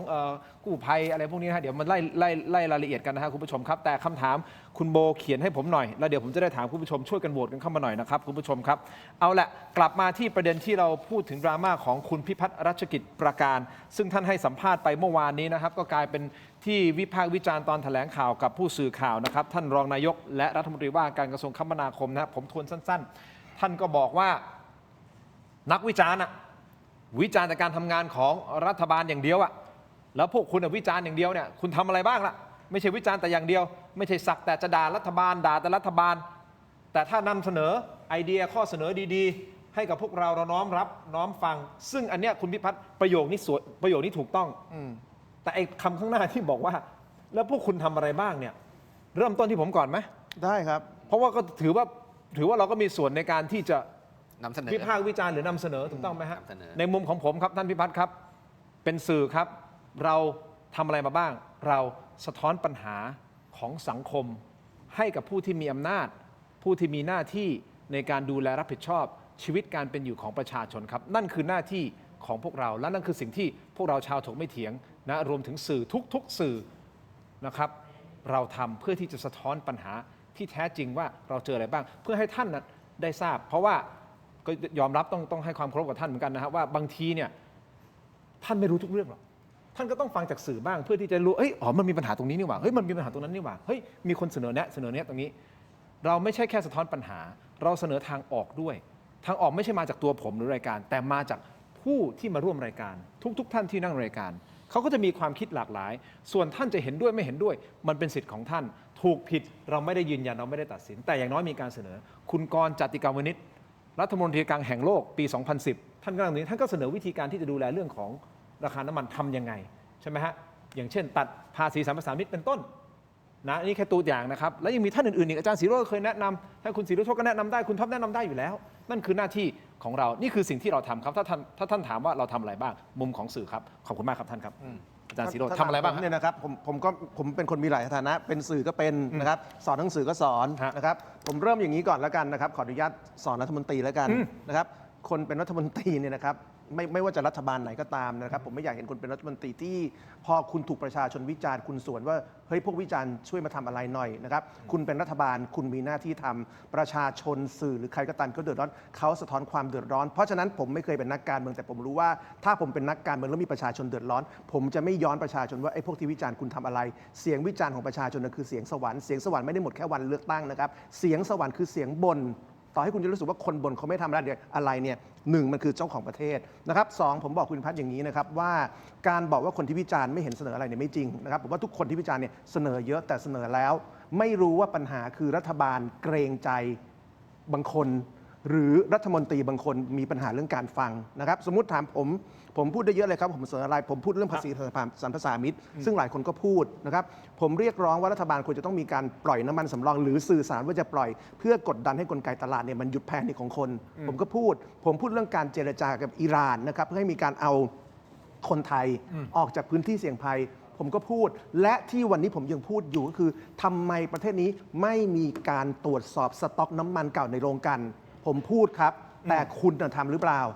ในความเป็นประชาชนของผมในความเป็นสื่อในความเป็นนักวิชาการผมพูดเรื่องที่คุณควรพูดครบหมดแล้วผมถามรัฐมนตรีแล้วกันอะไรทำให้รัฐบาลชุดนี้ไม่กล้าตรวจสอบสต็อกน้ำมันเก่าเพราะถ้าตรวจสอบสต็อกน้ำมันเก่าประชาชนจะรู้ว่าโรงกลั่นมีต้นทุนน้ำมันอยู่เท่าไหร่ปริมาณเท่าไหร่ราคาเท่าไหร่และมีใครค้ากำไรจากส่วนต่างรัฐบาลถามประชาชนว่าวิจารณ์แล้วเสนออะไรบ้างผมเสนอเรื่องนี้ผมถามรัฐมนตรีทำไมคุณไม่กล้าตรวจสอบสต็อกน้ำมันเก่าโอเคเพราะฉะนั้นคือสิ่งที่อาจารย์ศรีโรจน์ทำ และมาตรการเยียวยาประชาชนนะครับ วันนี้คุณขึ้นแล้วเนี่ยมาตรการเยียวยาอยู่ที่ไหน กลุ่มเปราะบางอยู่ที่ไหนมีครับอาจารย์เดี๋ยวผมเล่าให้ฟังมันเป็นเทนเททีฟมันยังไม่ออก แล้วผมเพิ่งรู้ว่ารถไฟฟ้าวันนี้เจออดีตนักข่าวคนหนึ่งนะครับอายุ60 อัพบอกว่ารถไฟฟ้าบางเส้นทางจะเลิกบัตร ผู้สูงอายุ60 ไอ้รถไฟฟ้าที่เป็น ไม่ใช่รถ EV ใช่ไหม ไม่ใช่ รถ ไม่ ไฟ ใช่ ฟ้า รถที่เป็นรถไฟฟ้า MRT MRT BTS อะไร อย่างเงี้ เนี่ย ยเขากำลังจะเลิกนะครับไอ้เรื่องของการบัตรที่สำหรับคนอายุ ราคา 60 จะเลิกแล้วด้วย เอ้า ก็ไม่รู้ว่าเจอคนอายุมากคนหนึ่งเขาบอกอย่างเงี้ยว่าจะโดนเลิกแล้วไม่มีแล้วสิ้นเดือนนี้ แล้วเป็นนักข่าว นักข่าวอาวุโส เอ้า นะครับแล้วเนี่ยเหรอมาตรการเยียวยา คนอายุ 60 มันยังโดนเลยฮะ เดี๋ยวเราหาคำตอบให้ อ่ะ คุณทำอะไรบ้างฮะคุณสิทธิโชค โอ้ผมเสนอเยอะเลย โอ้โห จุดเลย ทำอะไรบ้าง หนึ่งเนี่ยผมเสนอว่าค่ากลั่นเนี่ย ฮะ ค่ากลั่นสมมุติของโรงกลั่นในประเทศไทย ซึ่งอ้างอิงสิงคโปร์เนี่ยผมว่าขณะเนี้ยมันคูณ 3 ก็คือจาก3 บาท 50เนี่ยเป็น 6 บาทไม่ใช่คูณ2นะครับเป็น 6 บาท ผมก็เลยเสนอว่าจริง ๆ แล้วพอมันเกินสมมติเราตั้งเซตไว้ว่า3 บาท 50นะถ้าเกินกว่านี้ควรจะต้องจ่ายเงินส่วนนี้คืนมาที่กองทุน แล้ววันที่ค่ากลั่นมันติดลบเนี่ยก็กองทุนก็จ่ายคืนไปให้ เพื่อให้มันเกิดความแฟร์ผมเสนอไปแล้วนะครับ แล้วสองผมเสนอว่าไอ้คำว่า import parity ก็คือการที่ขนส่งสมมุตินะครับการประกันสมมุติ หมายความว่าเวลาลงกลั่นนี่คิดค่ากลั่นเนี่ยมันจะมีการบวกเงินไปอีก1 บาท 50อันเนี้ย1 บาท 50ทั้งที่ไม่มีการส่งน้ำมันไปกลั่นที่สิงคโปร์แต่สมมุติขึ้นมาสมัยก่อนที่เขาให้เพราะเป็นแรงจูงใจให้มาตั้งโรงกลั่นในเมืองไทยเพราะโรงกลั่นมันต้องลงทุนเป็นแสนล้านใช่ไหมครับมันมีตัวนี้ขึ้นมาเรียกว่า import parity ตรงเนี้ยผมว่าพอมันมีปัญหาเนี่ยก็ขอโรงกลั่นว่าให้ยกเลิกไปก่อนได้ไหมแต่ไม่ใช่ถาวรนะชั่วคราวแล้วค่อยกลับมาใช้เวลามันเรื่องปกติ เฉพาะ2ตัวอย่างนี้ก็มาไปเกือบ5 บาทแล้วครับใช่ไหมครับแต่ว่าผมก็ไม่เห็นว่าเขาจะทำอะไรเลยใช่ไหมครับอันนี้คือสิ่งที่ผมเสนอนะครับแล้วก็ ในฐานะประชาชนใช่ไหม ในฐานะประชาชนแล้วผมก็ยังเสนอว่าวิธีการที่จะแก้ไขปัญหาเนี่ย ฮะ ของน้ำมันไม่มีเนี่ยไม่ใช่อย่างที่คุณทำไม่ใช่ไปติด GPS ไม่ใช่ไปไล่หานู่นนี่นั่นมันชัดเจนอยู่แล้วว่ามันเป็นผู้ค้ามาตรา7ที่เอาน้ำมันเนี่ย คุณสิริโชคกล้าฟันธงแบบนั้นเลย ใช่เพราะน้ำมัน 80% อยู่ในมือเขาอะแล้วจะเป็นใครอะแล้วจะไปไหนอะ อ้าวก็ประชาชนที่รับลอกไปขายไงแล้ว มันก็ต้องมาจากมาตรา7อยู่ดี ก็ ก็ซื้อจากใครเพราะโรงกลั่นขายให้ประชาชนธรรมดาไม่ได้ต้องขายผ่านผู้ค้ามาตรา7ผู้ค้ามาตรา7เนี่ยถ้าขายไปที่ปั๊มเนี่ยก็ขอชดเชย ฮะ แต่ถ้าไม่ขายไปที่ปั๊มนี่ก็ไม่ต้องชดเชย โอเค คือผมบอกหมดแล้ววิธีการแก้ไข ครับ แต่ท่านไม่แก้ไข อันนี้คือทำแล้ว ไม่มองนะครับ อ่ะคุณท็อปทำอะไรบ้างอ่ะนี่เขา2 คนเขาทำแล้ว ครับ ผมก็พูดแล้วว่าผมทำอะไรบ้าง แล้วคุณทำอะไรบ้าง ก็จริงๆ ผมก็เสนอไปคล้ายๆ ที่ผ่านมาแล้วเมื่อวานเนี่ยเอาเมื่อวานแล้วกันสสพักประชาชนเนี่ย30 กว่าคนก็ลุกขึ้นเสนอแนะว่ารัฐบาลควรทำอะไรปัญหาอยู่ตรงไหน ครับ แก้อย่างไรเนี่ยไปแล้ คว รับ รวมถึงการอภิปรายเมื่อวานเนี่ยตั้งแต่เช้ายัน3-4 ทุ่มเนี่ยมีการเสนอเยอะผมต้องถามคุณพิพัฒน์ก่อนได้ฟังเปล่าอันนี้อย่างแรกนะนี่เราเสนอจากสภาผู้แทนราษฎร แต่คุณพิพัฒน์ไม่ได้สื่อถึงฝ่ายค้านหรืออะไรนะเขาสื่อถึงนักวิจารณ์ ก็เขาพูดถึง ไม่ ใคร เขาพู ก็ ดใน ตา ส ม ภาด้วย เขาพูดถึงคนในสภาด้วย เขาบอกมีคนจด ใช่คือทั้งฝ่ายค้านทั้งฝ่ายรัฐบาล แม้แต่พรรคภูมิใจไทยเอง ใครก็ตามเนี่ยเขาเสนอคำถามคือคุณพิพัฒน์อะฟังเข้าใจไหมถ้าคุณพิพัฒน์ฟังเราไม่เข้าใจ ผมว่าสิ่งที่ควรจะเสนอ ผมว่าข้ามคุณพิพัฒน์ไปก็ได้เสนอคุณอนุทิน เปลี่ยนหัวสบกซะเอาคนที่ทำงานเป็นน่ะมานั่งแก้ปัญหา ไม่ใช่เอาคนที่ทำให้เกิดคะแนนลบต่อพรรคภูมิใจไทยมานั่งตอบคำถามราวกับว่ารัฐบาลมีดีสุดแค่เนี้ยผมว่าเนี่ยไม่ค่อยเหมาะ อันนี้ผมเสนอถึงคุณอนุทินเลยแล้วกันข้ามคุณพิพัฒน์ไป เอาคนที่ไม่เกรงใจโรงกลั่นไม่เกรงใจปั๊มน้ำมัน ไม่มีความเกี่ยวโยงกับปั๊มน้ำมันน่ะมาแก้ปัญหาพลังงาน 2. ให้ความจริงใจกับประชาชน ให้ความจริงใจด้วยการที่ 1. บอกว่าการคุยกับโรงกลั่นการตรวจสต็อกน้ำมันเก่ากำลังสำรองที่มีอยู่และการอุดหนุนเนี่ยมันทำได้แค่ไหนแล้วจะเกิดการขึ้นราคาเป็นขั้นบันไดไปจนถึงช่วงไหนเนี่ยเอาแค่ข้อมูลนี้ให้ประชาชนได้เนี่ยก็ช่วยประชาชนได้แล้ว อันนี้ผมก็เสนอแบบนี้แหละ แต่อย่างแรกนะคุณต้องมีเจตจำนงทางการเมือง คุณต้องมีความกล้าหาญคุณต้องเกรงใจประชาชนให้มากกว่านี้ แล้วคุณก็ต้องเอาคนที่ตอบไม่ได้ทำไม่เป็นที่นั่งอยู่ในตำแหน่งตอนนี้ออกไปซะในการตั้งครม.ผม จริ เนี่ ง ย ๆคุณพิพัฒน์นี่แกเป็นคนเชี่ยวชาญที่สุดเลย เรื่องพลังงานนี่นะครับเรื่องพลังงาน จริงๆเรื่องระบบขนส่ง ระบบปั๊มน้ำมันเนี่ยเพราะเขามีปั๊มน้ำมัน 2,000 กว่าแห่ง ต้องรู้ดี นะครับแล้วเป็น ต้องรู้ ที่เขาเรียกว่าโกโก้คือ company own และ company operate คือไม่ได้ให้คนอื่นเหมือนปตทเนี่ยเขาให้สัมปทานคนอื่นไปแล้วคนอื่นไปทำแต่ของเขาเนี่ย 80% บริหารโดยเขาเองเลย ไม่ต้องผ่านในหน้า เพราะฉะนั้นเขารู้อยู่แล้วว่ารู้มากกว่าผมอีก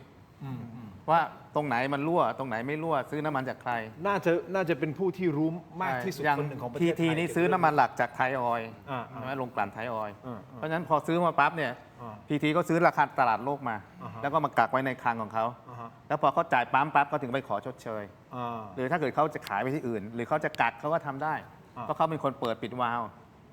เพราะฉะนั้นคุณพิพัฒน์เนี่ยสามารถเรียกลูกน้องมาถามได้เลยว่าเฮ้ยมันเกิดอะไรขึ้น ฮะ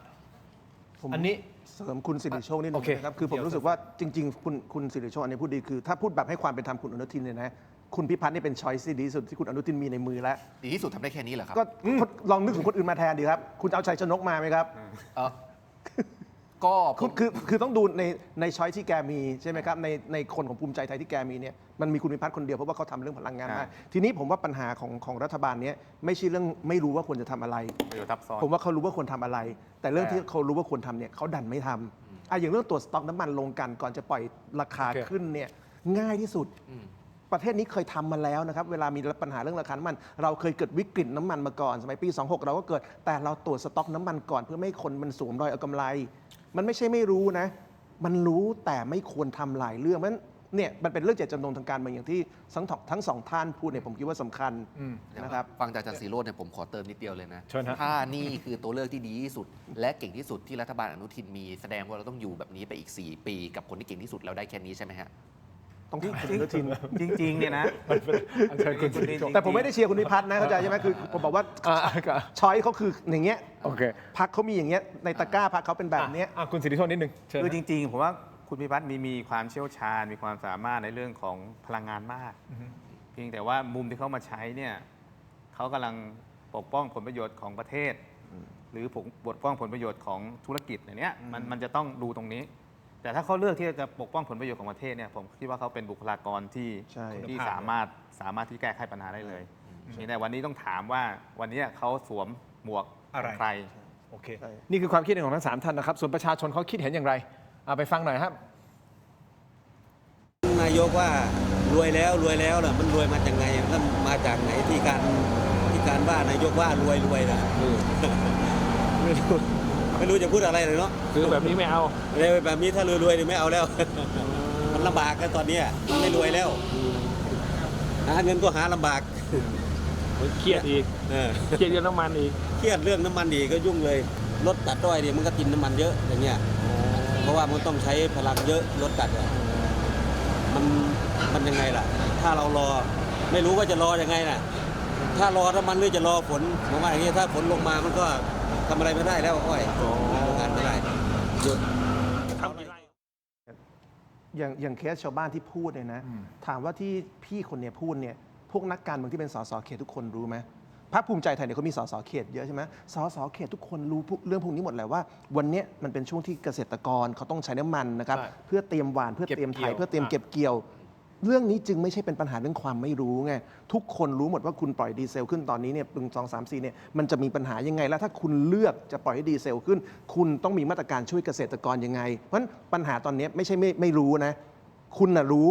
นะครับ แต่ คุณไม่ทำเรื่องที่ควรจะต้องทำ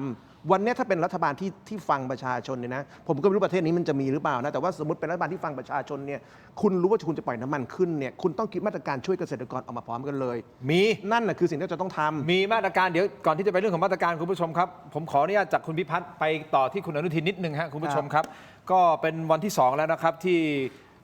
คุณอนุทินชาญวีรกูลท่านนายกรัฐมนตรีนะฮะก็ขับรถยนต์ไฟฟ้าก็คือ EV นะฮะเข้าทำเนียบนะครับทั้งนี้ทั้งนั้นเข้าใจว่าท่านก็พยายามจะทำเป็นตัวอย่างให้เห็นนะครับว่าเราก็ต้องช่วยกันประหยัดพลังงาน ท่านก็ขับมาเข้าทำเนียบเป็นวันที่ 2 นะครับคุณผู้ชม ซึ่งมีนักข่าวก็รอสัมภาษณ์ท่านเนี่ยคันนี้นะครับคุณผู้ชมครับมีนักข่าวไปรอแล้วตะโกนท่านนายกนะมีบางช่วงบางตอนไหมเรามีเสียงช่วงนั้นไหมเดี๋ยวท่านมาจอดปุ๊บเดี๋ยวปล่อยเสียงได้เลยนะฮะฟังบรรยากาศไปครับ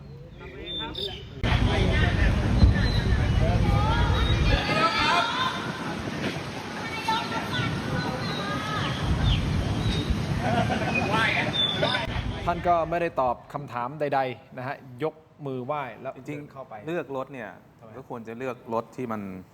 อยู่แบบ อ้าว low range หน่อย ทำไม อันนี้ไปเลือกท็อปของ BYD นะครับ นี่ฮะ ผมเล่นรถอยู่ C Lion แพงที่สุด ท่านนายกก็ชวนคนไทยใช้รถ EV ประหยัดพลังงานลดมลพิษนะครับ แต่กลายเป็นว่าก็ถูกวิพากษ์วิจารณ์คือสังคมก็ตั้งคำถามเหมือนกันครับ เดี๋ยวก่อนนะอันนี้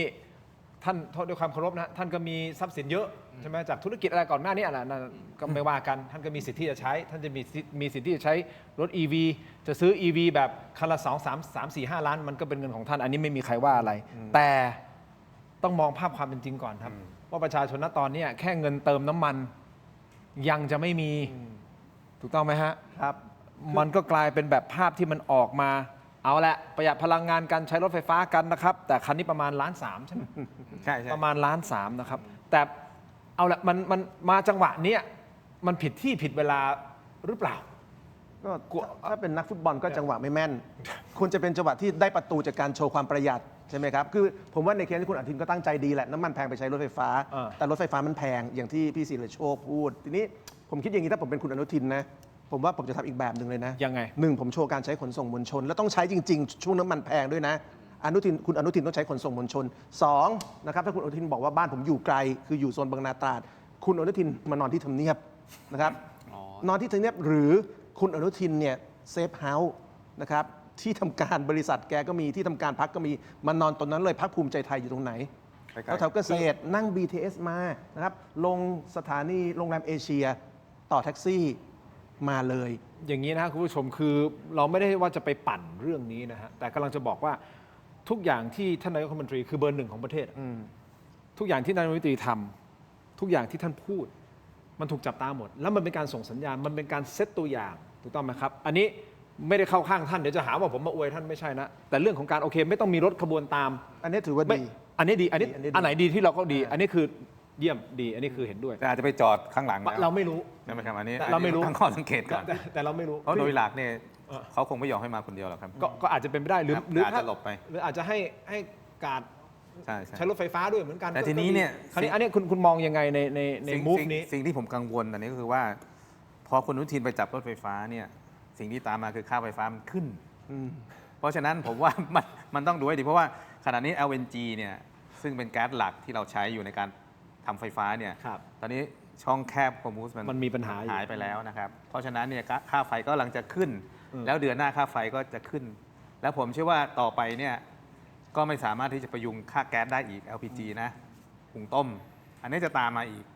แล้วสุดท้ายนะครับที่ผมจะบอกให้ฟังก็คือว่าปัญหาของบ้านเราก็คือว่าโครงสร้างพลังงานเราไปยึดกับดีเซลมากจนเกินไป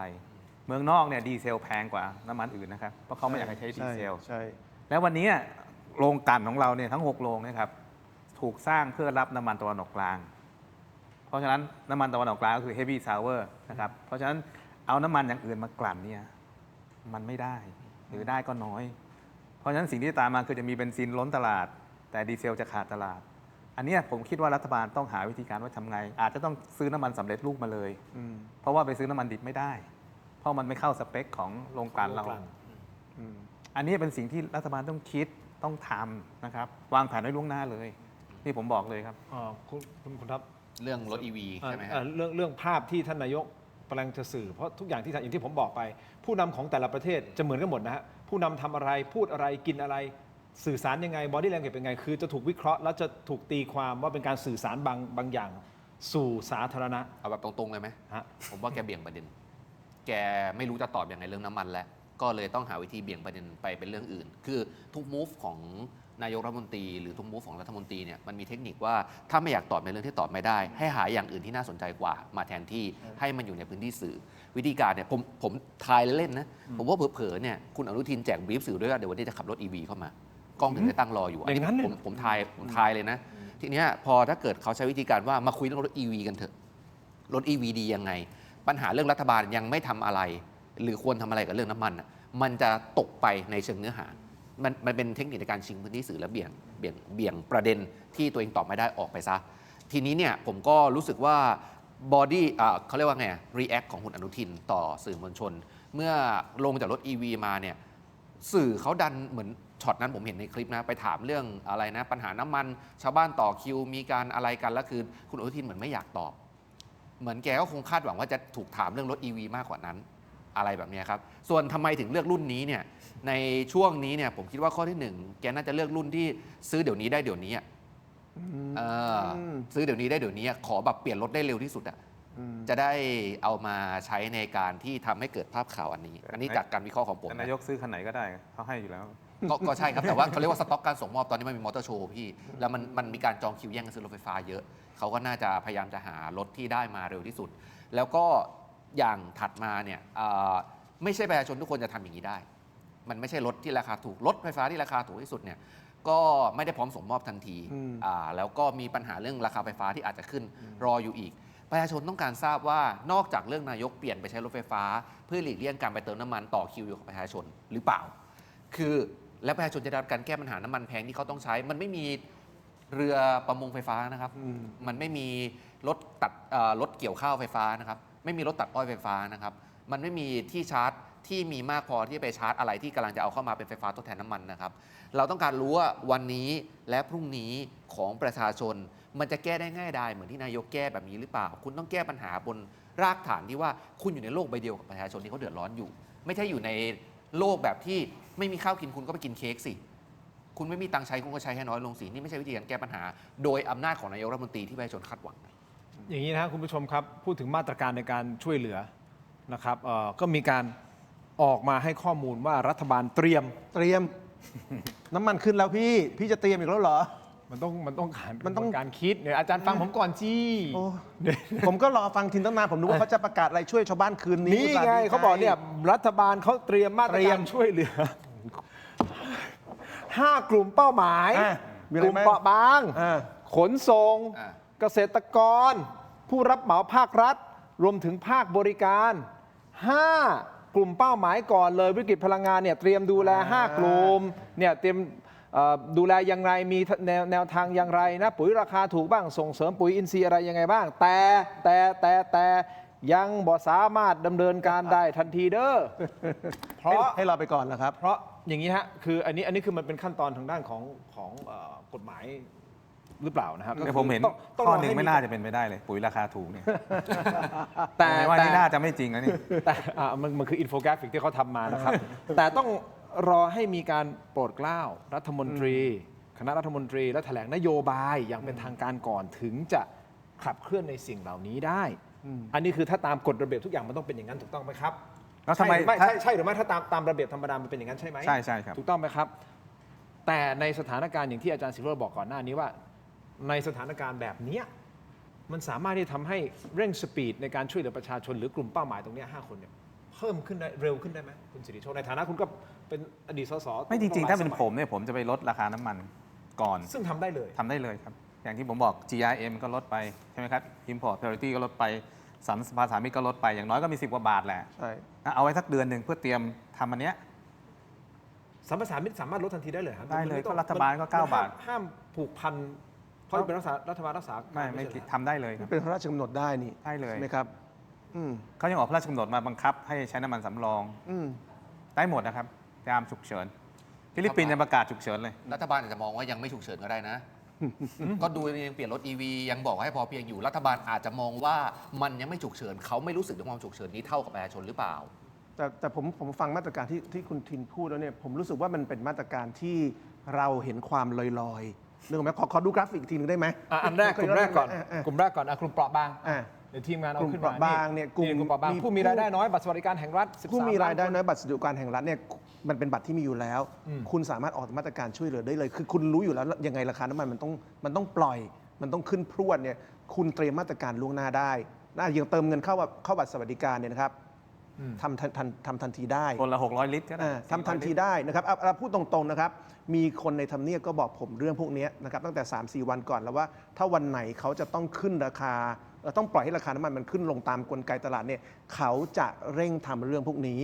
ทีนี้เมื่อรัฐบาลมีวิธีคิดแบบนี้อยู่แล้วเนี่ยผมก็มีคำถามว่าแล้วทำไมไม่รีบทำเพราะเวลาเราพูดถึงกลุ่มเปราะบางคือกลุ่มที่รอแม้แต่วินาทีเดียวก็ไม่ได้ไง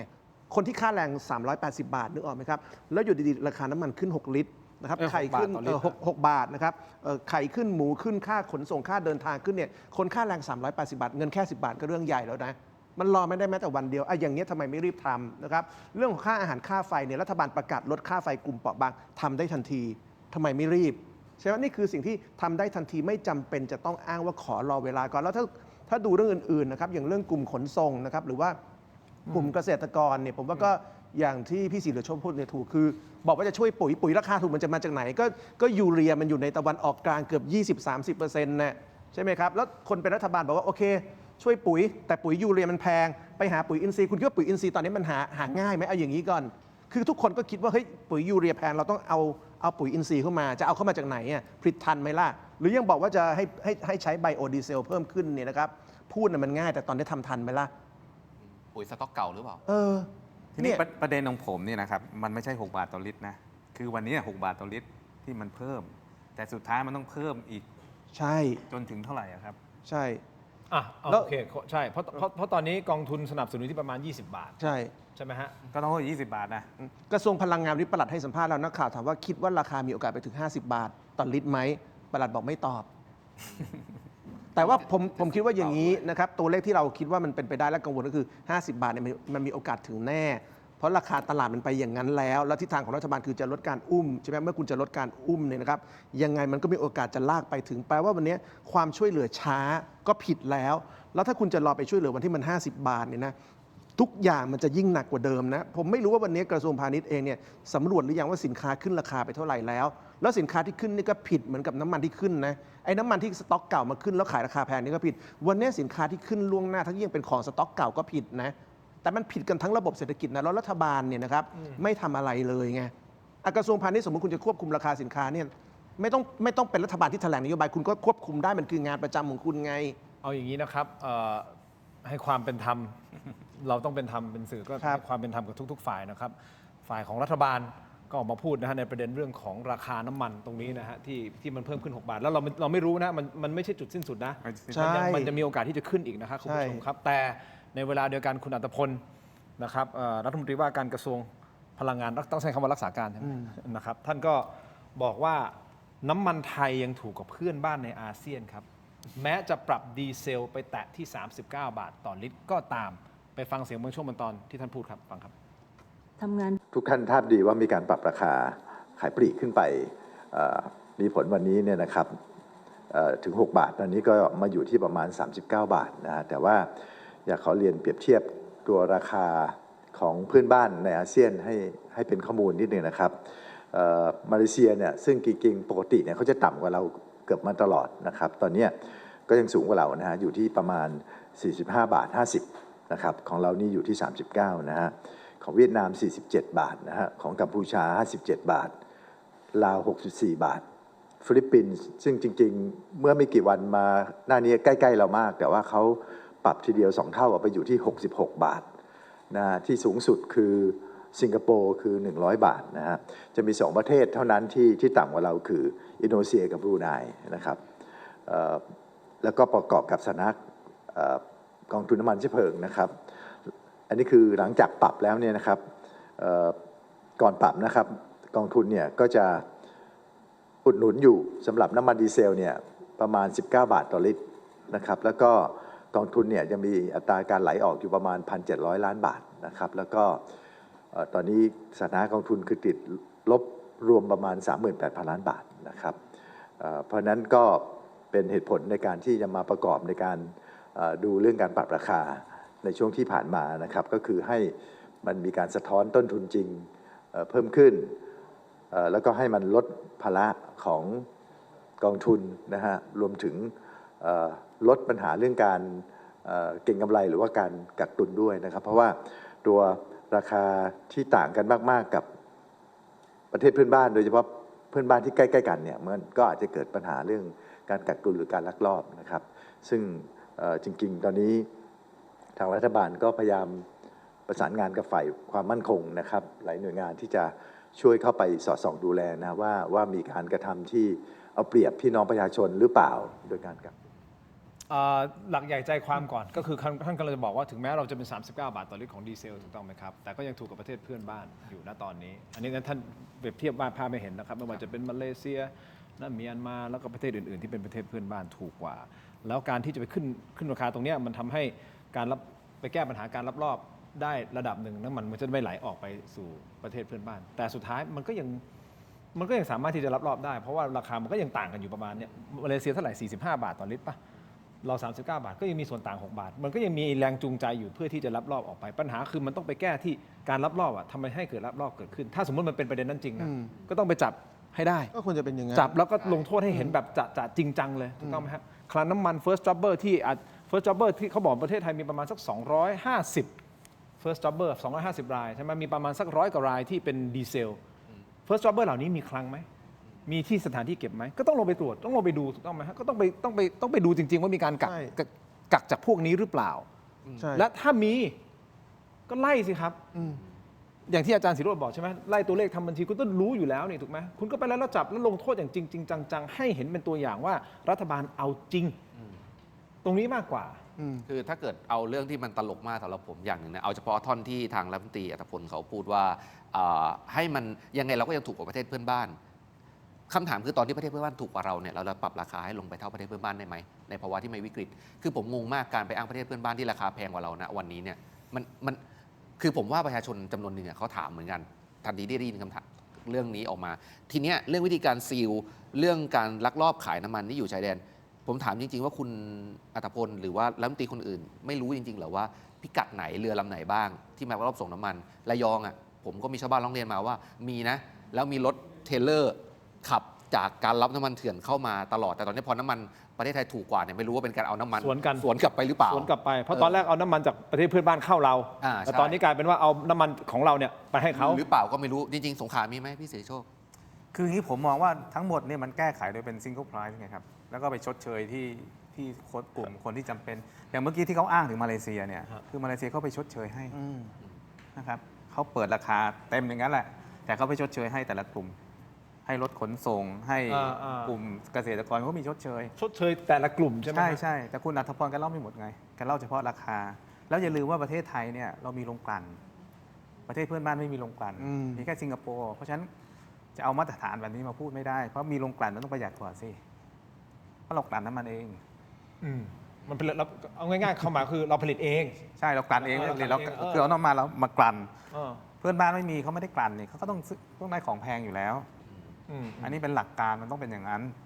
เพราะฉะนั้น 6 บาทที่ขึ้นมาถึงแม้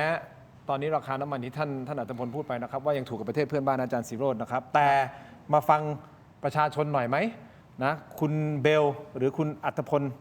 ไข่ทอง ซึ่งคนนี้เป็นคอนเทนต์ครีเอเตอร์และผู้ก่อตั้งเพจฟุตบอลชื่อดังนะครับโพสต์ตั้งคำถามบนเพจเบลสปอร์ตถามแบบง่ายๆถามว่าน้ำมันขึ้นลิตรละ6 บาทจะส่งผลอย่างไรบ้างถามแบบโง่ๆเลยครับจะได้เตรียมตัวถูก ตอบง่ายเลยครับ เอางี้ วาดภาพไม่เห็นเนาะส่งผลแบบง่ายๆสมมติ 50 ลิตร น้ำมันดีเซลเอาดีเซลนะ50 ลิตร เอาราคาก่อนที่มันจะขึ้น 6 บาทแล้วกัน 33 บาทต่อลิตร เอาแบบกลมๆนะ คูณ 50 ก็เท่ากับ 1,650 บาท พอขึ้น 6 บาทเสร็จปุ๊บเนี่ยคุณต้องจ่ายเพิ่มนะ50 ลิตรคุณจ่ายเพิ่ม300 บาททันที เพราะว่า 50 ลิตรคูณ 6 บาทที่มันเพิ่มขึ้นคือ 300 นั่นหมายความว่าจากที่คุณจ่าย 1,650 บาท คุณต้องจ่ายเพิ่มเป็น 1,950 บาทเฮ้ย300 บาทที่มันเพิ่มขึ้น มันคืออาหารกี่มื้อ ถูกไหมฮะมันคืออาหารกี่มื้อ แล้วนี่คิดวันนี้นะครับ คิดแบบง่ายๆนะ นี่คิดวันนี้นะ อันนี้คิดแบบเฉพาะส่วนน้ำมันที่เพิ่มอย่างเดียวนะ แล้วโทษนะฮะพ่อแม่พี่น้องชาวแกร็บที่ขี่จักรยานยนต์ที่ส่งของคือทุกอย่างมันจะขึ้นตามกันแบบเป็นโดมิโนหมดเลยนะฮะ ใช่ เพียงว่าน้ำมันตัวเดียวขึ้นมาปุ๊บทุกอย่างมันไปตามหมดเลย นี่คือสิ่งที่มันเกิดขึ้น ผมแนะนำคุณเบลนะครับมันมีคนหนึงก็โพสต์เหมือนกันเขาชื่อสีโรจน์คามไพบูลย์ นะครับเขาโพสต์ไปก่อนแล้วนะครับว่าตัวเลขสภาอุตสาหกรรมเขาบอกไว้หมดแล้วว่าถ้าเกิดคุณมีการที่ราคาน้ำมันขึ้น 6 ลิตรเนี่ยลิตรละ 6 บาทเนี่ยนะครับมันจะเพิ่มเท่าไหร่นะครับต้นทุนขนส่งจะเพิ่มเท่าไหร่เขียนไว้แล้วนะครับ เอาอย่างนี้อันนี้ ค่าอาหารต่างๆเนี่ยขึ้นเท่าไหร่เขาเขียนไว้แล้ว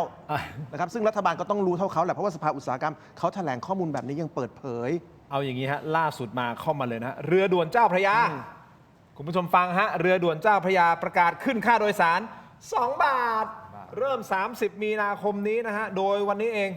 ท่านนาวาตรีเจริญพรเจริญธรรมท่านเป็นกรรมการผู้จัดการบริษัทเรือด่วนเจ้าพระยาจำกัดประกาศปรับค่าบริการเรือโดยสารทุกประเภทในแม่น้ำเจ้าพระยาในเส้นทางระหว่างท่าเรือปากเกร็ดถึงท่าเรือวัดราชสิงห์ขอนขึ้น 2 บาทจากอัตราเดิมก็คือตั้งแต่วันจันทร์ที่ 30 มีนาคมเป็นต้นไปเนื่องจากสถานการณ์ราคาน้ำมันดีเซลมีการปรับตัวสูงขึ้นอย่างต่อเนื่องนี่แหละครับพี่เบลเพจนี่นะครับ เพจเบลสปอร์ตพี่เบลโพสต์ไว้อย่างนี้นี่เลยผมเชื่อว่าพี่เบลรู้อยู่แล้วแหละว่าผลกระทบ ใช่ เขาอยากรู้ว่าคุณผู้ชมประชาชนคิดเห็นอย่างไร แล้ว ของผมเมื่อเช้านี้แจ้งมาเลย ว่าไง ธรรมดาที่โรงแรมผมต้องซื้อน้ำทะเลจากระยอง มาสต็อกเอาไว้สำหรับแอควาเรียม เขาบอกว่าคราวนี้เขาส่งรอบสุดท้ายนะ เพราะรอบหน้าเขาขอเพิ่ม 500 บาทต่อเที่ยวอันนี้คือชัดเจนว่าอันนี้เฉพาะ 6 บาทต่อลิตรนะ แต่ถ้าเกิดอาทิตย์หน้านี่ อาจจะเพิ่มขึ้นมาอีก อาจจะเพิ่มขึ้นมาอีก เพราะฉะนั้นดีเซลที่ 39 บาทอาจจะไม่ใช่เป็น ไม่ใช่ คำตอบ ครั สุ บ ดท้าย ผมกลัวว่าคุณเบลจะคำนวณผิดไง เพราะคำนวณวันนี้ ว่าพรุ่งนี้มันขึ้นไปแล้ว ใช่คือผมว่าถ้าเกิดอิงตัวเลขสภาอุตสาหกรรมอย่างที่ผมบอกเนี่ยนะครับถ้ามันขึ้นพรวดเดียว 6 บาทเนี่ยอย่างที่บอกไปค่าขนส่งจะเพิ่ม 15-20%นะครับนั่นคือสมมุติคุณขึ้นรถไฟนะครับเที่ยวละ20 บาทนะครับคุณก็เตรียมตัวจ่ายเพิ่มขึ้นเป็น 25 บาท เพิ่ม 20%นะครับสินค้าจะแพงขึ้น 6-8%นะครับพูดง่ายคือสมมติคุณกินผัดกะเพรานะครับทุกวันนี้จานละ50 บาท คุณก็เตรียมตัวจ่ายประมาณ 55-60 บาท แล้วทุกอย่างในระบบเนี่ยมันจะขึ้นปึงหมดนะครับน้ำที่คุณกินขวดแพงขึ้น น้ำขึ้นแล้วพลาสติกไม่พอไม่มีพ ทำ ลาส ยั ติก งไง ขวด ทั้งหมดเนี่ยแหละคือสิ่งที่เกิดขึ้นทุกจักรวาลในประเทศจะขึ้นหมดทุกอนูในประเทศขึ้นหมด แต่ 6-8% แต่มีคนบอกต่อให้ขึ้นยังไงก็ยังอยู่ได้ยังไปต่อได้นะฮะเดี๋ยวจะถามคุณท็อปในประเด็นนี้นะครับโกชายครับ โกชาย โกชายท่านนี้เป็นอินฟลู อ๋อ ชื่อดังแล้วก็เป็นเจ้าของร้านในสวนอินดี้ซีฟู้ดท่านได้โพสต์ข้อความเมื่อคืนนี้บอกว่าพรุ่งนี้น้ำมันขึ้นลิตรละ 6 บาท ต่อให้ขึ้นถึงลิตรละ100เราก็มีปัญญาเติม ขอแค่ผู้บริหารประเทศนี้รักชาติก็พอ คุณท็อป ครับ คุณท็อปเห็นโพสต์นี้ ครับ มันบ่งบอกอะไรได้พอสมควรหรือเปล่า หรือจะตีความจากโพสต์นี้อย่างไร ครับก็ มีคนคอมเมนต์ต่อ ครับ เยอะ ครับ มาก ครับก็ผมต้องตอบยังไงดี คือ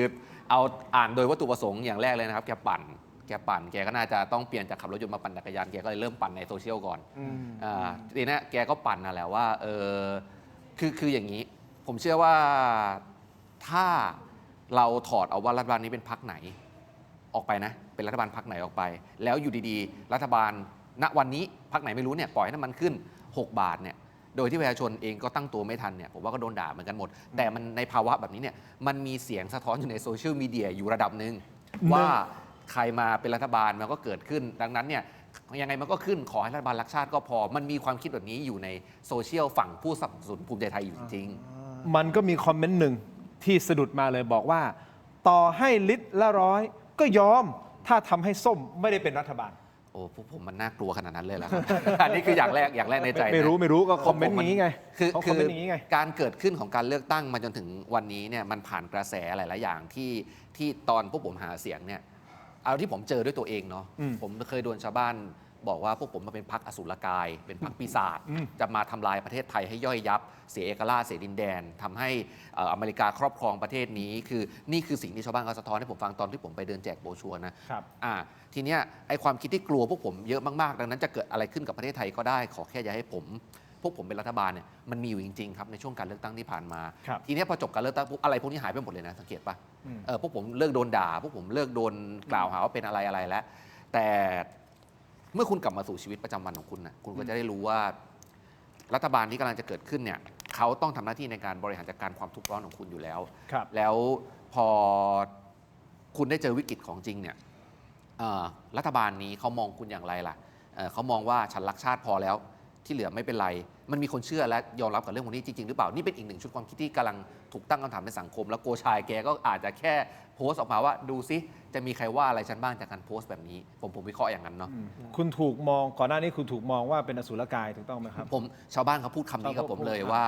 พรรคนี้เป็นพรรคอสุรกายทำลายประเทศไทย แต่จริงๆอ่ะคุณสิริโชคโพสต์เหมือนกันนะว่าอสุรกายจริงๆอ่ะมันคือใคร เอาเหรอ ไม่ใช่พรรคประชาชน อ้าวเหรอ โพสต์ของคุณสิริโชคนิดเดียวสั้นๆอยากให้เห็นเพราะมันเป็นโพสต์จริงๆเราคุยกันพอสมควรแล้วคุณสิริโชคอธิบายพอสมควรแต่อยากจะให้เห็นพอดีคุณพูดถึงอสุรกายใช่ไหม ก็เลยอยากให้เห็นโพสต์ฮะคุณสิริโชคโพสต์บอกว่าแฉวงจรอสุรกายพลังงานฮะนี่ฮะแฉวงจรอสุรกายพลังงาน เมื่อหนี้กองทุนคือละครตบตาแต่กำไร10,000 ล้านคือของจริงและยาวเลยนะฮะโพสต์ผมเข้าไปอ่านเนี่ยผมสะดุ้งเลยอะเขียนขนาดนี้เลยเหรอฮะ สรุปอสุรกายคือตัวจริงคือ ก็ผมอย่างที่ผมบอกครับ ผู้ค้าน้ำมัน โอเค หลักๆแต่เมื่อสักครู่เนี่ยคนที่โพสต์เมื่อกี้เนี่ยผมนักสังเกตนะ ผมว่าเขาประชดประชันพรรคส้มเพราะเขาแบ็กกราวด์เป็นสีส้ม คือเขาพยายามบอกว่ายังไงก็ดีกว่าเอาพรรคส้ม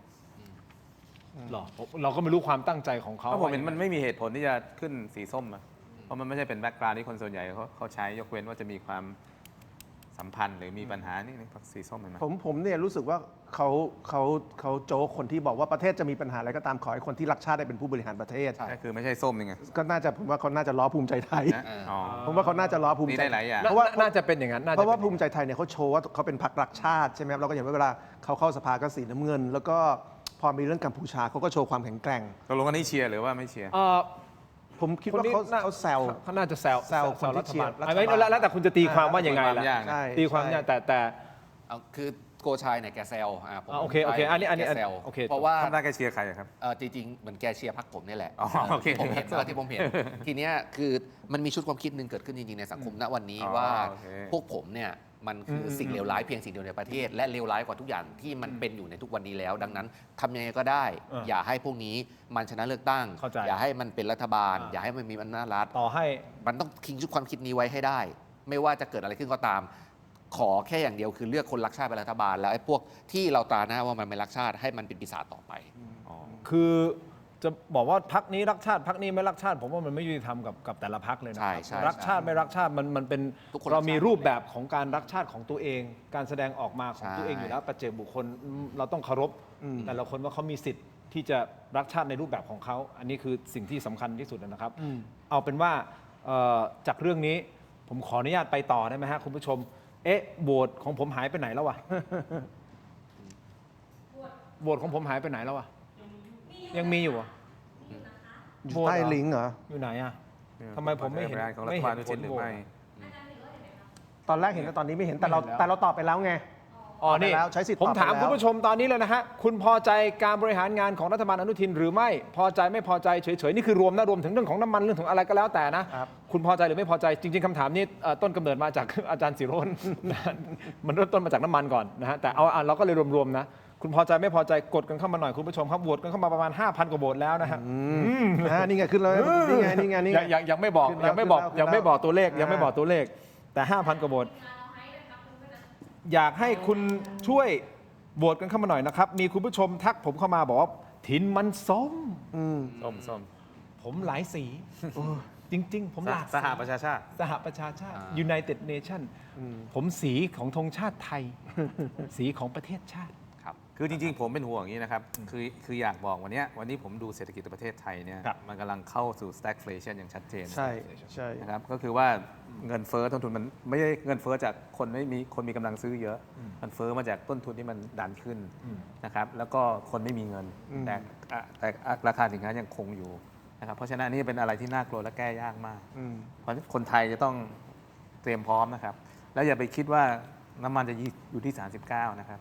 ผมคิดว่าเราต้องมองว่าที่ 50 แล้วเตรียมชีวิตไว้ตรงนั้นนะครับแล้วค่าไฟจะต้องขึ้น ใช่ ค่าแก๊สจะต้องขึ้นนะครับต้องเข้าใจตรงนี้ก่อน ต่อให้สงครามหยุดเนี่ยแต่ว่าผลกระทบมันเกิดขึ้นแล้ว เพราะโรงน้ำมันหลายโรงก็มีปัญหาแก๊สก็มีปัญหา เพราะฉะนั้นผมอยากให้เราเตรียมตัวเราไว้นะครับสถานการณ์เศรษฐกิจของเราจะแย่มาก ก็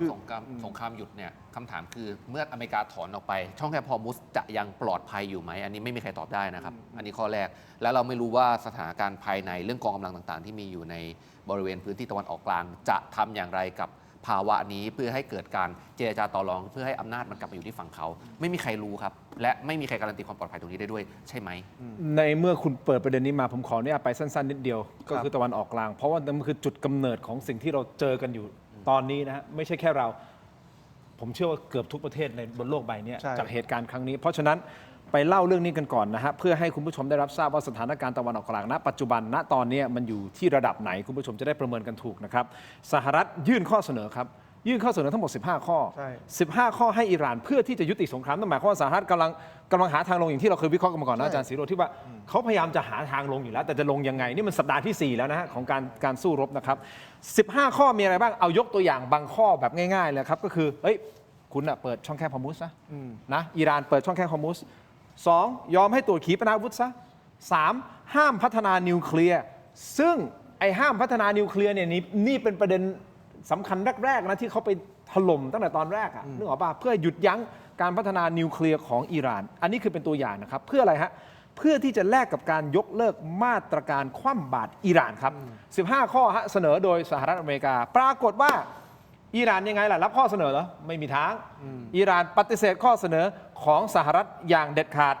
โดยโฆษกกองทัพอิหร่านบอกว่าสหรัฐคุณน่ะกำลังเจรจาอยู่กับตัวเอง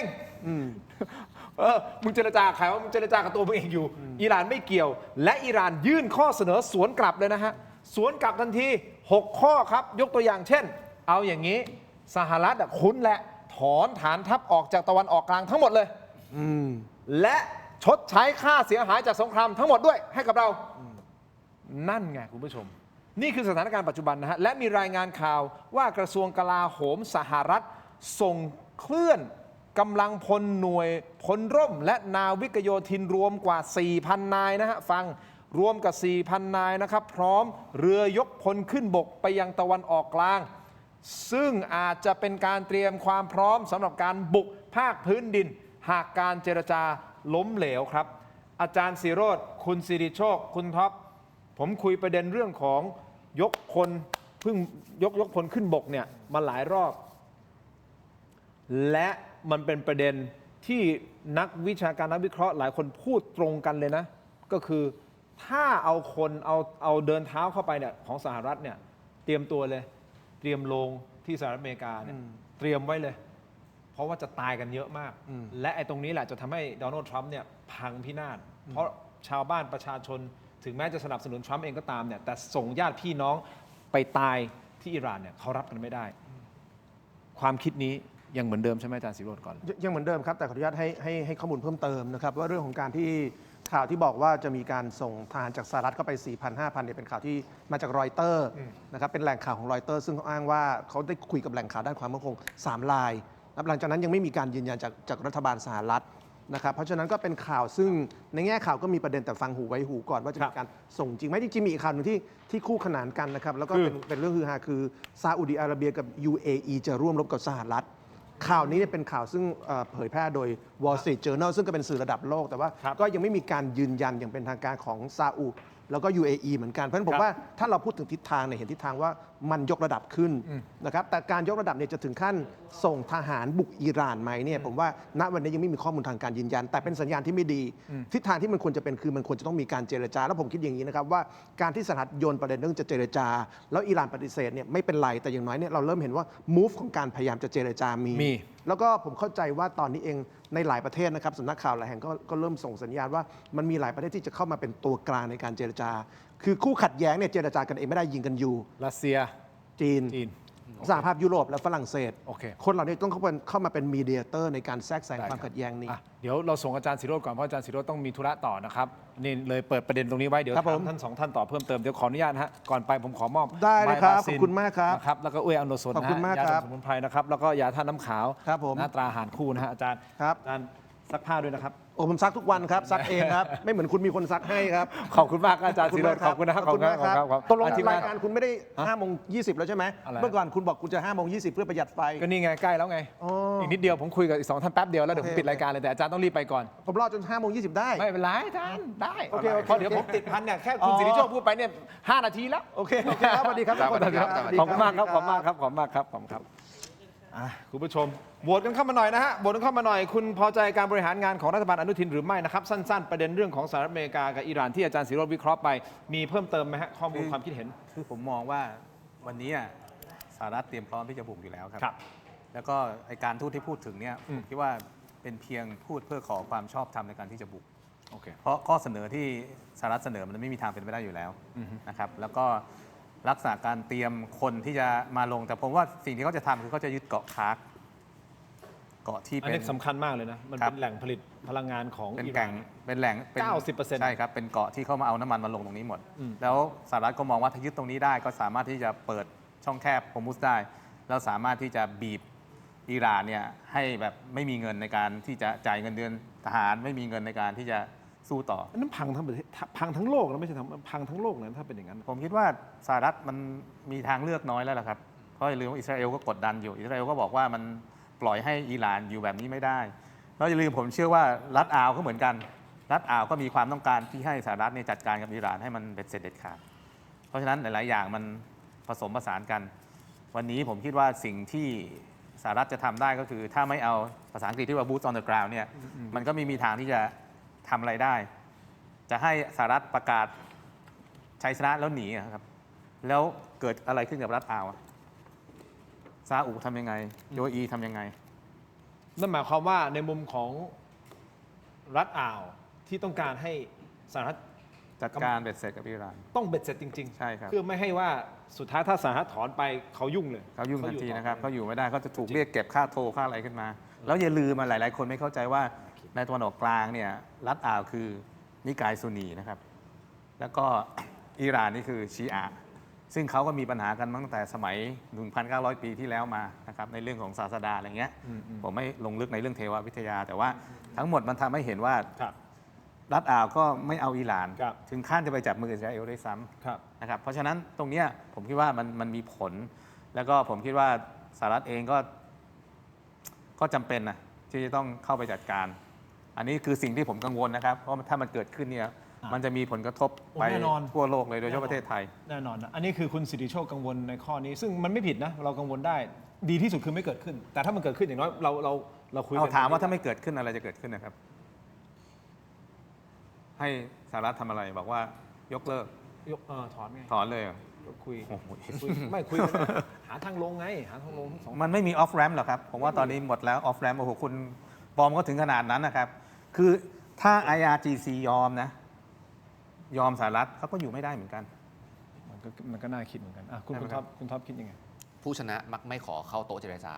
นี่ข้อที่หนึ่ง ข้อที่สองสหรัฐพยายามประกาศว่าตัวเองโดนัลด์ทรัมป์ประกาศว่าเราชนะแล้วติดต่อกัน ใช่ อย่างต่อเนื่อง ใช่ ทั้งที่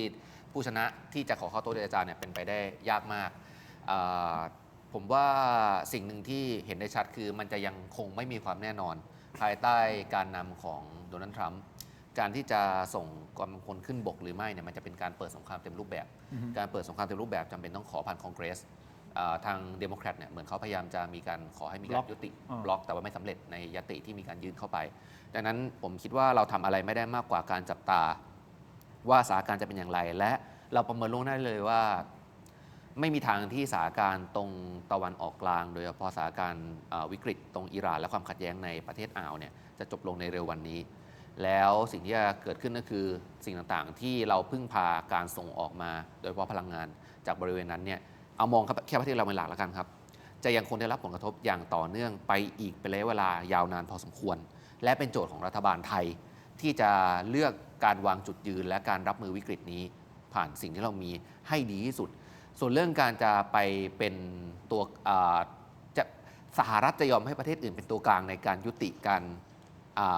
ารขัดแย้งครั้งนี้ได้ไหมเนี่ยผมคิดว่าผมมองโดนัลด์ทรัมป์นะเขาไม่ยอมให้ใครมาเป็นตัวกลางได้ง่ายๆหรอกต่อให้มีผู้เสนอตัวเข้ามาก็ตาม เพราะว่าเขาจะรู้สึกเสียหน้าสำหรับทรัมป์เนี่ยการเสียหน้าของเขาสำคัญมากๆตามบุคลิกและวิสัยของเขาดังนั้นผมคิดว่าเราน่าจะอยู่กับวิกฤตราคาพลังงานแพงไปอีกสักระยะใหญ่ระยะยาวมองแค่ให้มันใกล้ตัวครับเราไม่ต้องไปมองว่าสงครามมันจะ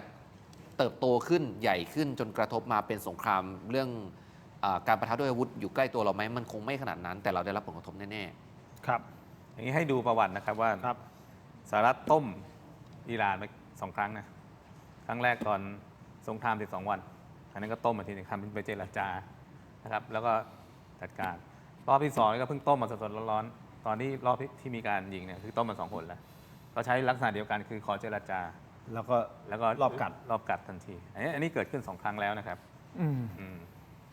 ก็ต้องรอดูต่อไปครับคุณผู้ชมครับเพราะว่าสิ่งที่มันเกิดขึ้นที่นั่นมันมีผลกระทบกับเรา แล้วอย่าลืมอีกอย่างนะครับว่าไอ้ที่ขุดน้ำมันต่างๆเนี่ยพอมันหยุดไปแล้วเนี่ยมันไม่ใช่แบบกดปุ่มแล้วสตาร์ททันทีนะมันต้องใช้เวลาแล้วใช้เงินมหาศาล ต้องซ่อมแซมต้องอะไร ใช่ใช่ เยอะ งั้นเวลาพวกที่ดูดน้ำมันเนี่ยมันถึงหยุดไม่ได้ครับทีนี้พอหยุดไม่ได้มันต้องมีเรือมารับแล้วก็ไปเรือมารับแล้วก็ไป แต่วันนี้มันเรือเข้ามาไม่ได้เพราะฉะนั้นหลายๆที่มันหยุดไปหมดแล้วแล้วกว่ามันจะฟื้นผมว่าต้องมี5 เดือน 6 เดือนกว่าจะฟื้นขึ้นมาได้ เอาเป็นว่าสรุป เราต้องอยู่กับสถานการณ์แบบเนี้ยอีกพักใหญ่ๆ 50 บาท ต่อลิตร 60 ก็จะถึงนะพี่ 60 ก็จะถึง อย่างน้อย 50 ต้อง ต่อ มี ลิตรดีเซล ใช่ครับ ที่กำลังพูดกันอยู่ ครับ เบนซินไม่น่าเป็นห่วงเบนซินมันต้องล้นอยู่แล้ว เพราะน้ำมันเบนซินมันเป็นน้ำมันเบามันหาง่าย ก็ต้องติดตามสถานการณ์อย่างใกล้ชิดครับคุณผู้ชมครับ เอาละผมขออนุญาตนะฮะมอบให้เลยนะครับ ครับ นี่นะครับพี่โชคครับคุณท็อป ขอบคุณครับพี่ทิน ครับขอบคุณนะครับเม็ดอมซิง plus ผลิตภัณฑ์ไมบาซินจาก Greater Pharma นะครับมี 3 สูตรที่มีคุณประโยชน์จากวิตามินหลากหลายชนิดครับเม็ดอมซิง plus วิตามินซีและโคคิวเทนกลิ่นองุ่นมะนาวเม็ดอมซิง plus ลูทีนและบิวเบอรี่กลิ่นแบล็คเคอร์เรนต์เม็ดอมซิง plus เบต้ากลูแคนกลิ่นสตรอเบอรี่นะครับซึ่งมีส่วนช่วยในการทำหน้าที่ของระบบภูมิคุ้มกันและกระบวนการต่อต้านอนุมูลอิสระ ถ้าเจ็บคอไอหรืออยากเสริมภูมิคุ้มกันนะครับเลือกไมบาซินจาก Greater Pharma หาซื้อได้ที่ร้านสะดวกซื้อซุปเปอร์มาร์เก็ตและร้านขายยาทั่วประเทศไมบาซินจาก Greater Pharma ก้าวสู่ 60 ปีอย่างมั่นคงและยั่งยืนนะครับขอบคุณไมบาซินที่อยู่เคียงข้างถกไม่เถียงนะครับคุณผู้ชมครับต่อที่อ้วยอันโอสถครับนี่คือยาดมสมุนไพรตามมังกรทองขออนุญาตนะครับจากอ้วยอันโอสถนะฮะของดีนะครับและขอแนะนำครับจากอ้วยอันโอสถเช่นเดียวกันก็คือยาน้ำแก้ร้อนในเขากุยจากอ้วยอันโอสถครับบรรเทาไข้ตัวร้อนทานได้ทั้งเด็กและผู้ใหญ่นะครับมีจำหน่ายตามร้านขายยาทั่วประเทศอ่านคำเตือนในฉลากและเอกสารกำกับผลิตภัณฑ์ก่อนใช้นะครับนี่คือยาน้ำแก้ร้อนในเขากุยจากอ้วยอันโอสถนะครับขอบคุณมากๆครับอ้วยอันโอสถที่อยู่เคียงข้างทกไม่เที่ยงนะครับขอบคุณมากๆเลยนะครับนี่ฮะของดีฮะเขากุยครับต่อกันที่นี่ครับยาท่าตุน้ำขาว49 บาทฝาสีฟ้าตราหารคู่นะครับมาตรฐานสากลหาซื้อง่ายตามร้านขายยาแผนปัจจุบันทั่วไปราคาเพียง49 บาทเข้าถึงง่ายจาก HK Pharmaceutical นะครับแก้ท้องอืดท้องเฟ้อรักษาลำไส้อักเสบฆ่าเชื้อโรคในลำไส้นะครับยาท่าตุน้ำขาว49 บาทฝาสีฟ้าตราหารคู่มอบให้ท่านละ2 ขวดนะครับขอบคุณมากๆ ให้กินเลยไหมครับ ออกคุยกับผมจนต้องท้องอืดท้องเฟ้อเลย เครียดขนาดนั้นเลยเหรอฮะ เครียดกับราคาน้ำมัน โอ้เครียดกับทุกเรื่องนะฮะตอนนี้ ขอบคุณมากๆครับยาทาน้ำขาวครับ ไปต่อกันที่บ้านครับ ใครกำลังมองหาบ้านหรือคอนโดนะครับแนะนำแอปบ้านๆนะครับนี่คือแอป by Jam แอปค้นหาอสังหาริมทรัพย์จากเครือ J-Mart Group นะครับมีทรัพย์ให้เลือกกว่า 5,000 รายการทั้งบ้านทั้งคอนโดทำเลดีลดสูงสุดถึง 15% ใช้ง่ายด้วยนะครับค้นหาตามงบและทำเลได้ทันทีครับและนัดดูทรัพย์ผ่านแอปได้ฟรีด้วยนะครับใครที่กำลังหาบ้านดีทำเลโดนราคาถูกโหลดแอปบ้านๆโหลดแอปบ้านๆนะครับติดเครื่องไว้ได้เลยครับดูรายละเอียดเพิ่มเติมได้ที่ Facebook ถกไม่เถียงนะครับรวมถึง Facebook และ YouTube Tero Digital นะครับดูข้อมูลเพิ่มเติมได้ทันทีเลยนะครับขอบคุณมากครับแอปบ้านๆ by Jam นะครับต่อกันที่นวัตกรรมใหม่นะครับ Brain Tech Tri Screen นะครับนี่คือจอเสริมสุดล้ำที่สามารถทำงานพร้อมกันได้ถึง 4 หน้าจอในเวลาเดียวกันครับด้วยความคมชัดระดับ Full HD และการเชื่อมต่อที่ง่ายสุดๆครับเพียงเสียบสาย USB Type C ก็พร้อมใช้งานได้ทันทีครับน้ำหนักเบาด้วยพกพาสะดวกด้วยนะครับถ้าท่านสนใจเข้าไปที่ Facebook Tero Digital Facebook Tero Digital นะครับและอย่าพลาดนะฮะถ้าท่านตัดสินใจสั่งซื้อเรามี 2 ขนาดด้วยกันนะครับ14 นิ้วกับ 16 นิ้วตอนสั่งซื้อให้ใส่โค้ดด้วยนะครับ Let's Play AI Let's Play AI นี่คือโค้ดนะครับรับส่วนลดทันที 2,000 บาทนะครับขอบคุณมากๆครับ Brain Tech Tri Screen นะครับต่อกันที่บริษัทสะดวกสะอาดปลอดภัยจำกัดครับเราคือผู้ผลิตผงซักฟอกแบรนด์ไทยแท้ที่อยู่เบื้องหลังสินค้าคุณภาพมากมายในร้านค้าชั้นนำมากมายนะครับไม่ว่าจะเป็นแบรนด์คุ้มค่าแบรนด์ Clean Action ของ 7-Eleven และ Lotus นะครับแบรนด์แชมป์ของ CJ Express แบรนด์ Clean D ของ Big C นะครับและก้อนดับกลิ่นโถปัสสาวะชายแอปดีไซน์สวยห้องน้ำหอมนะครับสนใจสั่งซื้อหรืออยากผลิตผงซักฟอกในแบรนด์ของตัวเองติดต่อได้ทุกช่องทางนะครับที่ชื่อว่า Thai Detergent นะครับขอบคุณมากๆนะครับบริษัทสะดวกสะอาดปลอดภัยจำกัดนะครับขอบคุณมากๆเลยนะครับและคุณผู้ชมที่โหวตกันเข้ามาขอดูผลโหวตหน่อยได้ไหมฮะคุณผู้ชมครับมาดูกันหน่อยนะฮะคุณพอใจการบริหารงานของรัฐบาลอนุทินหรือไม่ 4% พอใจไม่พอใจ 91%เฉยๆอยู่ที่ 5% ครับนี่คือเสียงสะท้อนจากคุณผู้ชมที่ชมรายการที่เราเพิ่งจริงๆปกติเราทำโหวตเนี่ยทำตั้งแต่ต้นรายการใช่ไหมแต่นี่เราทำประมาณสักกลางรายการนะครับประมาณสัก 6,500 โหวตกันเข้ามาไม่พอใจ 90% ครับนี่นะครับขอบคุณมากๆครับ ก็ให้เวลาเขาหน่อยให้เวลาเขาหน่อยให้เวลาเขาหน่อยเพราะด้วยความเป็นจริงนะตอนนี้ก็คือมีท่านนายกรัฐมนตรีเพียงท่านเดียวนะครับท่านอนุทินชาญวิรากูลเป็นเพียงคนเดียวที่มีสถานะทางกฎหมายแบบสมบูรณ์แล้วถูกต้องไหมฮะส่วนรัฐมนตรีคนอื่นๆนะครับอยู่ในขั้นตอนของการตรวจสอบประวัติ นะครับตรวจสอบประวัติต่างๆ ซึ่งเข้าใจว่าประวัติต่างๆ น่าจะตรวจสอบใกล้เสร็จแล้วแหละแล้วก็ถ้าคาดการณ์นะมีการคุยกับคนที่พอจะมีข้อมูลนะครับว่าอาทิตย์หน้าน่าจะ เสร็จก่อนสงกรานต์ ใช่ครับโปรดเกล้าแล้วก็ถวายสัตย์ปฏิญาณตนนะครับ ก็ปีนั้นมันขึ้นอีกรอบหนึ่ง ขึ้นอีกรอบหนึงก่อนจะโปรดเกล้า ก่อนโปรดเกล้า น่าจะขึ้นอีกขึ้น อาทิตย์หน้าต้องขึ้นอยู่แล้วแหละ ขึ้นอีกรอบหนึงนะ ขึ้นแบบขึ้นหนักๆอีกรอบหนึ่ง อ้าวแล้วสงกรานต์อ่ะ ก็ขึ้นไม่เป็นไรสงกรารเสร็จประชาชนก็จะได้ลืม แล้วพอหลังสงกรารกลับมาปุ๊บพอขึ้นอีกรอบหนึ่งก็เอาคนละครึ่งพลัสใส่เข้าไป คนก็จะได้เลิกว่าทิ้งท้ายแค่นี้แหละผมอะ ยังไงต้องถึง 50 บาทอยู่แล้ว อืม คุณสิริโชค เราต้องมีความหวังเลยฮะ อันนี้ความหวังผมแค่ 50 นะ ใช่ 50เป็นครับความหวังแล้ว เพราะว่ามันจะเกินกว่านั้นนะนี่ กลัวจะ 70 รถไฟฟ้า บ็อกเซตก่อนครับบ็อกเซตฮะนี่คือบ็อกเซตฉลองครบรอบ 5 ปีของถกไม่เถียงนะครับ มีไอเทมสุดแรงอยู่ในนี้3รายการด้วยกันนะครับ สแกน QR Code หน้าจอเพื่อสั่งซื้อนะครับ แต่อยากให้เห็นว่าข้างในมีอะไรแบบสั้นๆ อย่างรวดเร็ว เสื้อที่ผมใส่อยู่ นี่ครับ นี่คือเสื้อถกไม่เถียง สวยงามมาก นี่ฮะ ผ้านุ่มด้วยนะ ผมบอกให้ดีนะ นี่ คือผมบอกว่าราคาที่ท่านจ่ายเนี่ยมันเกินคุ้มแน่นอน เพราะว่าจริงๆ แค่เสื้อตัวนี้นะครับ แค่เสื้อตัวนี้ Grand Sport เขาทำให้เรานะ แค่ตัวเสื้อราคาขายนี่คือ 690 นะ คือจับผ้าจะรู้เลยนะครับ คือถ้าสมมุติท่านสามารถจับผ้าผ่านจอได้ ผมอยากให้ท่านจับ แต่มันเป็นไปไม่ได้ ผมก็เลยให้พี่สิริโชคลองจับนี่ ใส่สบาย ให้ เย็นสบาย อันนี้ให้เหรอ 799 ครับพี่ครับ เดี๋ยวสแกนเคอร์โค้ดสั่งนะ จังหวะชุลมุน จังหวัดชุลมุน จังหวะชุลมุน นี่คือจำนวนจำกัดนะฮะ มีทั้งหมด 9 ขนาดด้วยกันนะฮะ เป็นการพรีออเดอร์เข้ามา สแกน QR Code นะครับ คุณผู้ชมครับ อันนี้ของดีจริง ดีครับ ๆ คุณภาพคุณท็อปลองจริง ดีกว่าที่ผมแจกอะ ๆของดีแน่นอน ของดีฮะ เป็นไอเทมสุดแรงจริงครับครบรอบ 5 ปี ดีใส่นอนก็น่าจะนอนสบาย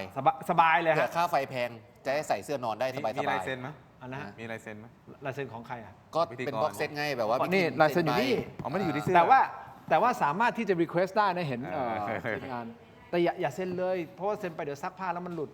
เอาตรงนี้แหละเดี๋ยวเซ็นบนกล่องให้ดีก บาง ว่า คนเขาไปสะสม เอาปากกาแบบไม่หลุดนะ ติดผนังบ้านไงพี่ อ๋อ ที นี่คือตอนนี้เขากำลังฮิตแบบนี้เนี่ยเขาเรียกว่าเจอร์ซี่ใช่ไหมเจอร์ซี่ ใช่ ทีมฟุตบอลก็จะประมาณนี้ อ่า นะคุณภาพผมบอกได้เลยนะครับ คุณภาพ อืม หลักพันนี่ คุณภาพพรีเมียร์ลีก ขอบคุณมากฮะคุณภาพพรีเมียร์ลีกนะครับ อันนี้ไอเทมที่ 2 ครับ เป็นสติกเกอร์ ทินน้อยร้อยอาชีพ น้องๆเข้าใจทำนะ ทินน้อยร้อยอาชีพดูฮะนี่ฮะ นี่ฝีมือโบ นี่ฮะแล้วเขาให้ผมอะทำหน้าตาแล้วมาแมทช์อยู่ในนี้ แล้วกลายเป็นว่า 10 อาชีพตรงนี้ครับ เป็นอาชีพที่จริง ๆ แล้ว ผมทำเกือบทุกอาชีพเลยใช่ไหมคุณโบเป็นอาชีพที่เราเล่นในบอร์ดเกมด้วย เมื่อไหร่จะเล่นบอร์ดเกมเนี่ยผม คุณอยากมาเล่นบอร์ดเกมใช่ไหม ผมรออยู่ นี่คนนี้เขาเล่นแล้ว ผมเห็นพวกพี่เล่นกันแล้วไม่เท่าไหร่นะคน โอ้โอ้ ครับ อันนี้กำลังด่าโบ โอ้เขาดูถูกเรานะเขาดูถูกเรานะ ครับแอกไว้ เดี๋ยว ก่อนแอกไว้ก่อน เอางี้คุณรอดูเกมนี้ก่อนกำลังจะออกใช่ไหมแมตช์นี้แมตช์ใคร หมอวายโย หนาวเลย คุณไอติมหนาวคุณเท่าพิภพ โอ้โห หนาวแล้วคุณไอรัชนก ไม่มีแต่พรรคประชาชนเลยเหรอ มันรวมผมเดี๋ยวจะมีของประชาธิปัตย์ อ๋อ เท่ากันแฟร์คืออย่างนี้บางทีบอร์ดเกมผู้ใหญ่อย่างพี่บางทีก็จะเกมอะไรไม่ค่อยเข้าใจ ผมมันเด็กวัยรุ่นนะ แต่พี่เคยมาแล้วอะพี่ตู่นะครับขอบคุณมากครับไอเทมสุดแรอีกอันหนึ่งนี่ครับ นี่คือยาดมนะครับ ดมแล้วเถียงต่อได้ครับ ยาดมถกครับ ครบรอบ 5 ปีนะครับเป็นเคสใส่ยาดม สมุนไพรตรามังกรทองจากโออันโอสดนะครับ ได้ทั้งยาดมและเคสครับ เคสยาดม นี่คือยาดม ดมแล้วเถียงต่อได้ ที่ผมนึกว่าลูกเต๋า นี่ของดีเป็นเคสเจ๋งนะเนี่ยคุณดูคุณภาพ เยี่ยมเลย เคสยาดม ทั้งหมดนี้อยู่ในกล่องนี้ครับ อยู่ในกล่องนี้ครับคุณผู้ชมครับ แค่กล่องก็ดูดีนะเนี่ยทีมงานผมตั้งใจออกแบบ แต่อันนึงที่ไม่สวยในนี้ก็คือลายมือผมเท่านั้นเองครับ นี่คือลายมือผมจริงๆนี่เขาให้เขียนบนดิจิทัลแล้วก็ไปลงนะนี่คือลายเซ็นผมครับนี่ฮะนี่ดูลายมือผมเด็ก 4 ขวบยังเขียนสวยกว่าผมเยอะเลย เขียนสวยเขียนสวย นี่ฮะครบรอบ 5 ปีถกไม่เถียงนะครับ ขอบคุณที่ร่วมเดินทางและเติบโตไปพร้อมกับเรา เพราะมีคุณถึงมีเราในวันนี้ครับ บอก นี่คือจริงใจครับ นี่คือความในใจของ นี่คือ 799 บาท 700ทั้งหมดแค่700แค่799แค่เสื้อตัวนี้ ราคาจะขึ้นตามค่าน้ำมันไหม ไม่ ไม่ใช่ไหม เราส่งฟรี ส่งฟรีด้วย ส่งฟรี ส่งฟรีค่าน้ำมันขึ้นแต่บ็อกเซตราคาไม่ขึ้นโอเค ช่วยขาย ขอบคุณมากครับ ยินดีครับ สแกน QR Code นะครับ อย่าช่วยขายอย่างเดียวนะต้องซื้อด้วยนะ ขอบคุณมาก ๆ ครับ ทุกท่านสำหรับการติดตาม เราคงต้องรอดูสถานการณ์ต่อไป จบไปด้วยคลิปที่เราจะเปิดทิ้งท้าย ขอบคุณแขกรับเชิญของเราก่อนนะครับ ขอบคุณคุณสิริโชค ครับ ขอบคุณมากครับ ครับขอบคุณ และลาคุณผู้ชมด้วยคลิปนี้ถกไม่เถียง สวัสดีครับ เข้าใจเลยวันนี้กล้าพูดเสียงดัง วันนั้นมาพูดเสียงแก๊กนิดหน่อย เพราะว่ากูจะได้เป็นนายกหรือเปล่าวะแล้วพอมันพูดไม่ได้ พี่น้องก็ไม่ค่อยมีความมั่นใจ วันนี้นายกรัฐมนตรีมาพูดกับท่านครับ เป็น2 เดือนกว่าทำได้ให้กับพี่น้องเยอะแยะ ถ้าเป็น4 ปีรับรองว่าจะทำจนพี่น้องบอกพอแล้วรวยไม่ไหวแล้ว